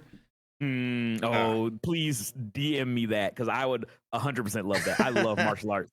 I love fighting. Like I love it. All right, we got another question from Swan Song McQueen. So in Yu-Gi-Oh, what a Shadow Realm? What a Shadow Realm that you guys will never want to turn into a card or sent to the void or go into the star? Ooh, what? Wait, what? I, Yu-Gi-Oh, what I know a I read stuff poorly because I'm lazy. in Yu-Gi-Oh, what a Shadow Realm that you guys will never want to be like into a card or something. Oh, okay. So what like status would you like? Because in Duelist Kingdom, you get turned into a card, and you're like your soul is trapped in the card, like Yugi's grandfather at the beginning of the show, and Mokuba, and they get turned into cards. So would you want to be turned into a card? I didn't realize that was another void? version of Shadow Realm. I didn't know it either, but I guess if you just want to do it, yes. Okay, if you want to get sent to a void or get sent to a star, I would like to become a card. Make me into a trendy trading like accessory. What would you never want to be? I would probably never want to be. I don't remember the star one. I do remember the card one, but I would never want to. I would much rather be a card than go to the void. Yeah, I want to be Pot of Greed. I summon Pot of Greed, and it lets me draw 3 cards from my deck. Welcome back, Sora. We're still doing the podcast. You didn't miss too much outside the last topic, but welcome back. How did you feel about solo leveling? Record was never meant for real fighting. It's just interesting idea, humans fighting gods, and how would it look in a tournament of the religious immortals? Yeah, like the concept's really cool, but when I watched the anime, the fighting was the ass because it had the whole like the after effect that I don't like in anime. Whereas like you see a character charge up a punch and then there's a screenshot of the punch hitting, so you don't get to see them punch him. It's a lot of that, you know what I mean? Do they not do good impact frames or something? No, it's like the fights just aren't good. And like that's the whole fucking gimmick. It was amazing. Yeah, solo leveling was fucking There was crazy. one that had like no story built into it, but it was all fighting. And it was the Zodiac ones. I wouldn't mind be a card. Yeah, being a card would be sick. Send me to be a card, man. I can take a break. I don't have to go to a job. Junie Tyson. I can be a card. That's what it was. Junie Tyson. Junie Tyson. Yeah, it's literally just representatives. It's just representatives of the 12 Zodiac signs, and they just fight. That's it. They just fight each other. It's like really fucking gruesome. Some of them are really gruesome. Yeah. The bunny guy is just like he like brainwashes people, and then he just like tears them apart. It's really nasty. Damn. But yeah, I don't know. I probably won't watch the second season. I wasn't really interested in the first one. I mean, the best part of season 1 was like, I don't know if she was Aphrodite or whatever, but like the goddess woman who's like a bystander, who's like, she just has like ginormous tits. And the gimmick is she has like these servants that she like uses as like a chair. And like 2 of the servants are just there to hold up each tit. And I'm just like, what? That's fucking crazy. Dude, I don't know what the character is, but that shit had me dying because like literally it's just her servant guys and like each one is there to just hold up one of her titties. And then there's one part during one of the fights where there's like this big knockback and she's in the crowd watching and like the big like impact that was a wind like make her titties fly and hit her in the face. And I'm just like, that was the only real thing about Record Ragnarok that I thought was cool, or not cool, but I thought was funny. I was just like, this is just so ridiculous. But the fights were ass, and I feel like that was the main like draw of the fight was them fighting, or the main draw of the anime was them fighting. Okay, I mean season 2 is better than season 1. Okay, because yeah, the fights. Yeah, but I mean, like if there's 2 seasons, then season 2 is either going to be a continuation of season 1, so you're gonna want to watch season 1, even if it's trash, to get to season 2. So it's more important that season 1 is better than season 2. It doesn't matter how good season 2 is. If nobody gets to it, it doesn't matter how good it is. Yeah, I gave it the old college try, but I was just like, and I just moved on. It's like what happened to Seven Deadly Sins. Nobody even knows how good it is now because they fucked it up on season 3. Yep, so like season 4, from what I saw, they did not do much better, but nobody knows beyond that, and they won't get another season. So like you really only get one shot. It tells you the score. I mean, all it literally is just a tournament and fights. Like, there's no real plot other than why they're fighting. There's like, the gods and the humans that we're going to see what's best. And that's literally it. So I was like, it's nothing really to grip me. And I was like, unless the fights are really cool. And then the fight sucked. So I was just like, there's nothing here. I'll just wait for it. I'll just wait for the TikToks to clip it 10 million times, and then I'll watch this. Yeah, I was like, the only cool thing about it was the main chick, who was kind of like, just like, not the titty lady. That was just funny for me because I'm just an idiot. But the main girl who's like with her sidekick girl, and they're like the ones that spectate the fights, and they're like, our guy is a weak god or a weak human, and we're going to spectate the fights to see how far we can get in this fight. Because I forget what happens. Whoever wins get like ultimate power or some shit. Like, will humans win or will gods win, and who will reign supreme? And I was like, fun concept, but again, they didn't do it justice with the animation. So I'm just like, there's nothing here. There's absolutely nothing here. Like, there's no story. There's no real characters. The fights are ass. So I'm just like, what? I was like, Ragnarok kind of sucks. Yeah, it sucks ass. Like, Speed brought it up too, so I'm kind of surprised that two people have brought it up, and I haven't really heard much other than nobody's even said the fights are good. So the fights weren't. I mean, maybe I'm wrong. Again, I gave it like 4 or 5 episodes. I'm just like, all of these fights just like. Again, I don't know. I feel like I'm not inclined to watch anything where somebody tells me to skip an entire season. I feel like that it's just not gonna be worth my time. Not worth it. Again, my whole thing with Black Clover was just like when Asta was first shown, he was like, I will say, I was like, oh my god, I knew that he was a loud character when I was reading the manga, and so I was really excited when the anime came out, and then when I started watching it, I only made it through the part where he was really fucking annoying, which is about 50 episodes. And then he gets like progressively better. He's like still loud, but there's more characters, so his time on screen is a little bit less. Yeah, so you like him more. Yeah, so you like him more. But man, I loved the shit out of the manga, and I almost stopped watching it. It was like, so fucking bad. Like, it's fine being a loud character, because I like characters like that. Naruto is fucking the perfect example of that. Yeah, but he was loud to be loud, and like Nova said, like that was not super great. It's not super great. He was a good character, but it was so in your face. It was hard to get around. I got a perfect answer to this, but I want to finish Black Clover real quick. But that's why we will answer your question. But like Black Clover, like Naruto is great because it's like his like loudness and his. I'll explain it because I'm the African American consultant on this podcast. And it's pretty much just like what character. Okay, we'll go to Swan's thing. Y'all don't need to hear me like talk about Black Clover. But Swan asks, all right, what character gives you Black Force energy? So pretty much what the shoe is Air Force One. And pretty much, the whole thing is like fighting somebody and stumping them out with your shoes. So the whole thing for a while, I don't know why it's Black Air Force energy, because most Air Force Ones, at least in mine, was white. But anyway, whatever. We ain't gonna go into that. But yeah, mostly it's just like what character is just like all about scrapping, all about fighting. Like they just live and breathe, like beating the shit out of people. Mine would be Yujiro Hanma. I got a perfect one. Yujiro Hanma from Baki. So if the concept is just whoever is like, all I want to do is fight, right? Like just pure utter bloodlust. Like that's it. Yep. Okay, I got somebody. I'll let you do yours though. Okay, that's a Yujiro Hanma, Baki's father, the man who has beaten the shit out of everybody to the point where the United States of America have signed a truce with him so that he doesn't come and just start fucking up shit in the United States of America. Literally, Obama is in Baki, the grappler, and Obama's talking to Yujiro Hanma. It's like, okay, so you're gonna have to sign this truce, and we do this every year, Mr. Hanma. And I'm just like, this is so fucking ridiculous. I love Baki. But that's the whole thing. He just beats the ever-loving shit out of people. It is awesome. Like, again, he's kind of just Akuma, but in anime, because Akuma's kind of like that as well, just trying to be the strongest and just like, he's the strongest man just walking the land, and you just find him and you try to beat him or you die. And that's Yujiro Hanma. It was from CJ the Champs. That's why I say Black Force Energy. No, I mean, it's a terminology. I'm joking about why it's black. I don't even know what that is. CJ the Champ. Is that another YouTuber? Oh, I don't know. I have no idea. I can't keep up with nothing, man. I'm old. There's always some new person that everybody's like, hey, you watch this guy? I was like, nah, man. If it ain't Game Grumps, if it ain't fucking The Creatures, if it ain't Rooster Teeth, my old ass cannot keep up with everybody that's cropping up. Can't even tell who's quitting anymore.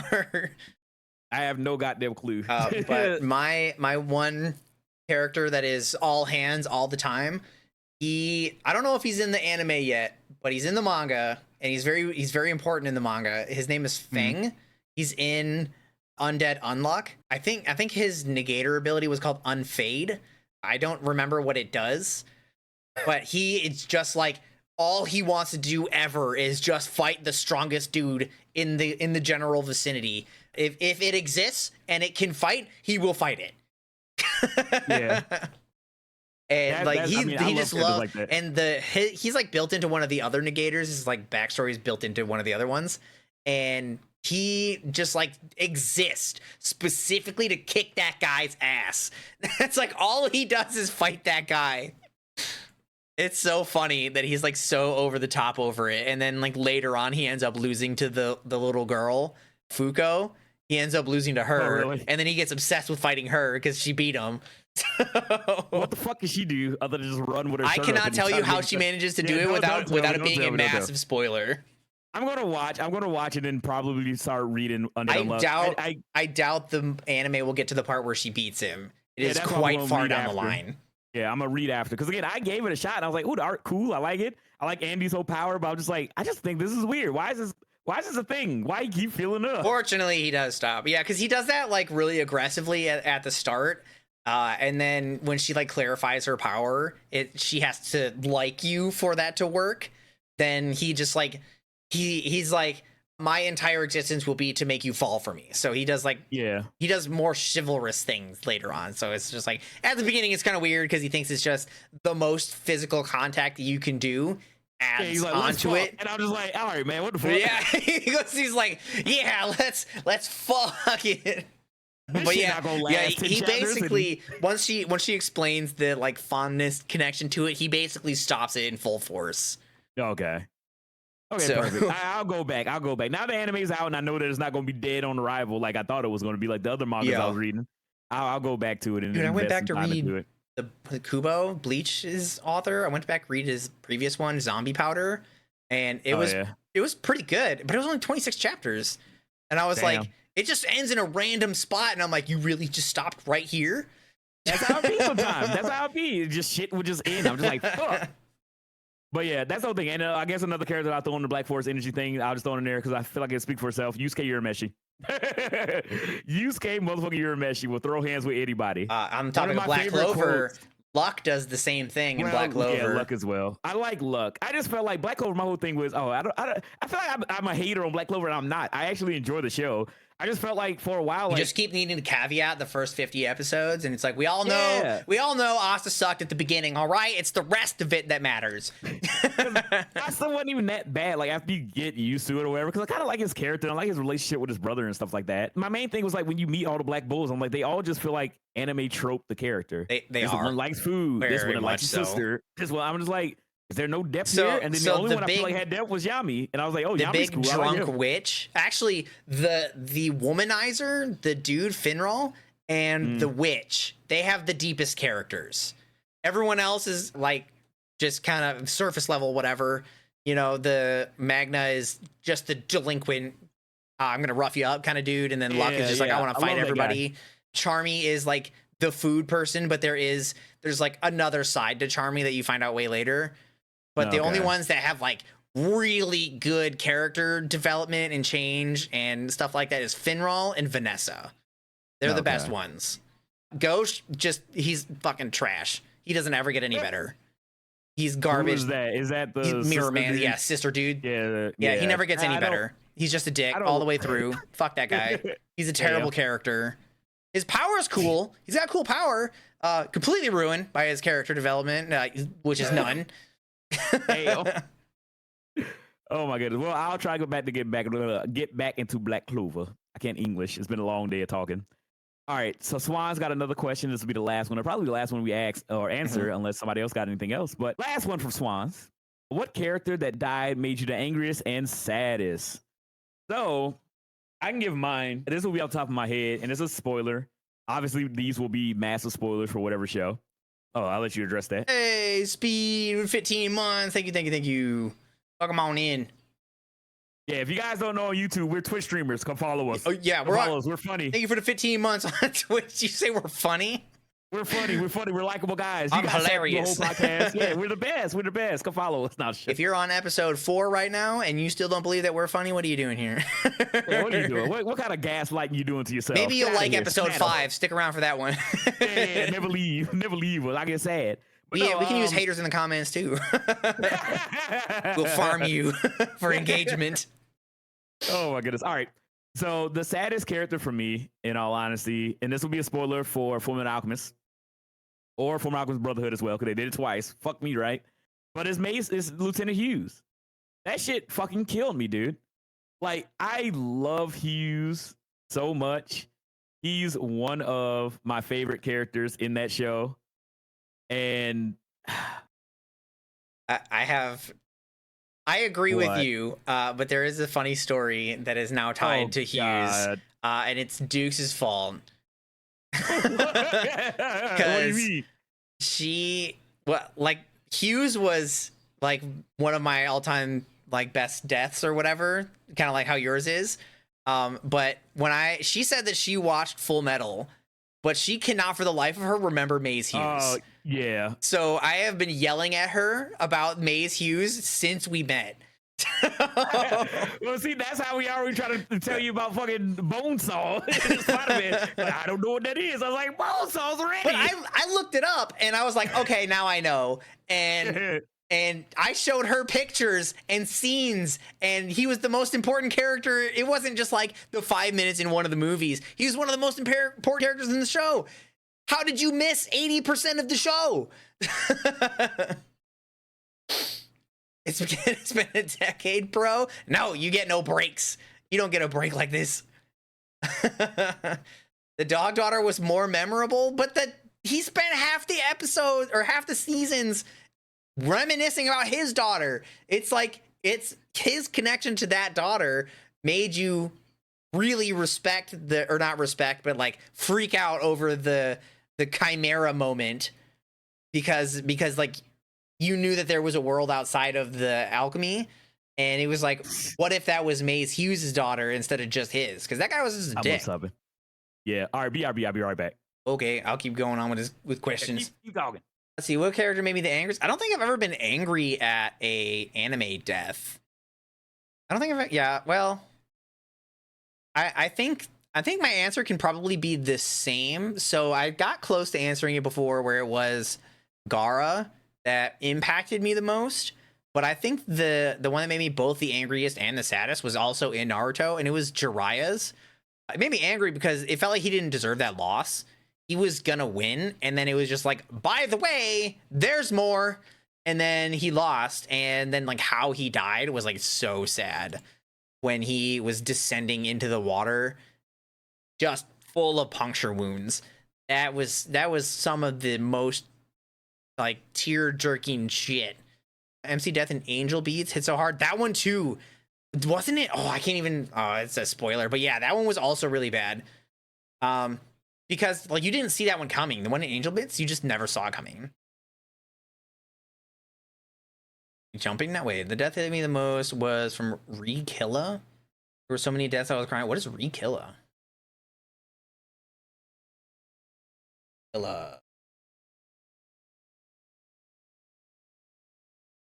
Wait, what?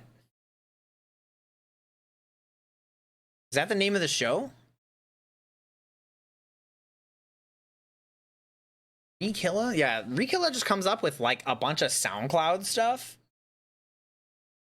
You want the Killa kit for the pimple patches? Is that what we're looking for? You want a pimple patch? Is that what you're here for, Swans?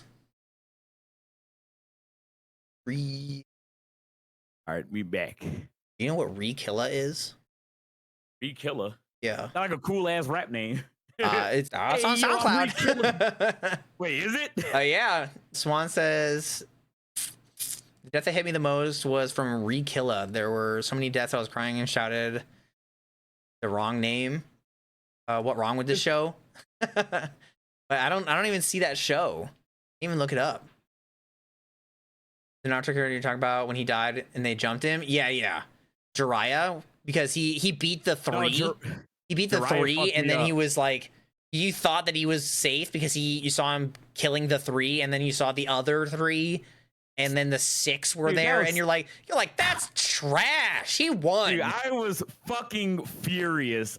He won Jiraiya. that. I'm like, go back, rewind. Let's see that in an instant replay. I love Jiraiya. That shit made me cry. Yeah. Like, God. It was even worse that he was like, furious. as he was sinking, he was talking about how he was going to write the next book about the Child of Prophecy, talking about Naruto. Yeah. And it's like, but it's like, we know, and he knows, but he's just talking like that. So he's basically, it feels like he's trying to keep himself cool while he's dying. And it's like, that's fucked. It's fucking brutal. He loses an arm. His throat is crushed, so he can't talk. Like, he's fucking destroyed at that moment. Oh, Akame got killed? Yeah, that has some good ones. There's only one in that was like, no, all right. I wasn't angry at the death itself. I was like angry at the person that did the death. The first one, the scissor girl, I can't even remember her name. She died so early. she was like propped or like poised to be one of the best characters or the best supporting characters, and they just fucking offed her in like the first 2 episodes. And I was like, damn. because that was like, aside from the very beginning where the main character like lashes out in anger and kills somebody, that was the first instance that it's like, okay, people will die in this show. Yeah. So, I feel like I need to watch it. I got spoiled because I saw like the last couple episodes because again, my friend, he would just do this thing where you're just like, I'm just watching anime. And I was like, oh, you're at the end of the show. You're gonna keep watching around me? And he was like, yeah. And I was like, all right, whatever. So I just saw the ending. The anime does have a different ending than the manga. Maybe I'll read it then. They're both good, but for different reasons. One of them feels a little weird. The manga one feels a little weird because nothing suggests that can even happen, and then it just does. And you're like, what? And then the end of the anime one is like way more sad. Because yeah, I remember seeing it, and I was like, I don't have any attachment. I was like, what the fuck is going on? It's like everybody eats shit. I was just like, Lubbock, what the fuck? yeah, when Lubbock died, that was rough. So Lubbock like, is voiced by Lubbock in Japanese is voiced by Kirito, and you know that's my favorite voice actor. So when they killed him, I was like, you motherfuckers, you bring him back right now. You bring him back right now. Like I saw the okay, this is massive spoilers for Agame no Kill, and I might be remembering stuff. But I remember when the main character like dies, and I was just like, what? And then in the anime. Okay, it's different. It's different in the manga. Like that moment when he dies in the anime, which is the end. That's like the last moment in the anime. Yeah. Yeah, the girl just walks up and just freezes her. I was like, what the fuck? In the manga, he just turns into the dragon. And then he's like alive and like conscious, but he's a dragon. Oh, that's cool. But he can't talk. Yeah, like, he can't talk. He's just like he's got his same thoughts and stuff, but he can't speak. He's just a dragon. Oh. So it's like wait, we kind of get it because Incursio kind of like pushes you in that direction, but he literally just full on becomes a dragon at the end, and then they're just like, oh, it's over, and you're like, wait. But yeah, so I just remember watching that, and I was just like, I just want the lion chick to live. She was cool. I just want lion chick or cat chick or whatever the fuck she was, like big buff lady. Leone, I think her name was. Yeah, she was cool. Yeah, I was like, she was cool as fuck. I was like, out of the little bit Big that I saw the show, the last like 4 episodes, I was just like, she's awesome. Let her live. And then I was like, I don't care about nobody else. I don't think so either. I think she might lose an arm or some shit. I don't remember. Again, like I say, I watched like the last couple episodes at his house, and I was just like, okay, well, I guess I'm never gonna watch this. And then I just went on about my day. You need to watch the first episode. Watch the first episode. Yeah. Maybe I'll go back. If you've already seen the end, if you watch the first episode thinking like a new person going in, like you just don't know that people are gonna die. When you watch the first episode, you're like, what the fuck? I remember so many people talking about Agame no Kill. Because it's one of those first ones where they like totally subvert your expectations, because it's like the MC, when you first meet him, he's like this uppity, really happy-go-lucky dude. He's like a traditional MC where he's very like about saving people. And then they give you this moment at the very beginning where you see his friends and they're being tortured and one is dead.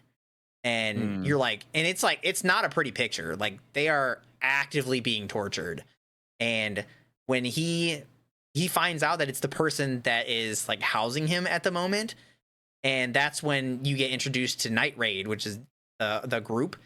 And you think, oh God, the fucking evil guys are here, and they're here to kill her, who was torturing people in this building. And he gets the opportunity to kill the lady, the land, or the person housing him, and you're like, oh, he's gonna try to defend her, and he just fucking turns around and decapitates the shit out of her, and you're like, whoa, like you're like, that's what I would have done. That's not what he would have done. It's so good. Like even just talking about it like that, it doesn't even do it justice. Because it's like, again, I got a couple of shows like that just ruined by my friend. Because he would just be watching shows when I came over, and he just wouldn't stop watching them, or be like, hey, you should watch them at the end, or watch them from the beginning. He would just watch the end of the show, and I'm just like, I guess this is what we do. And I'm just like, well, whatever. I don't care about spoilers, so I'm just like, I guess I just won't watch the show now because I kind of know the ending. I was like, eh.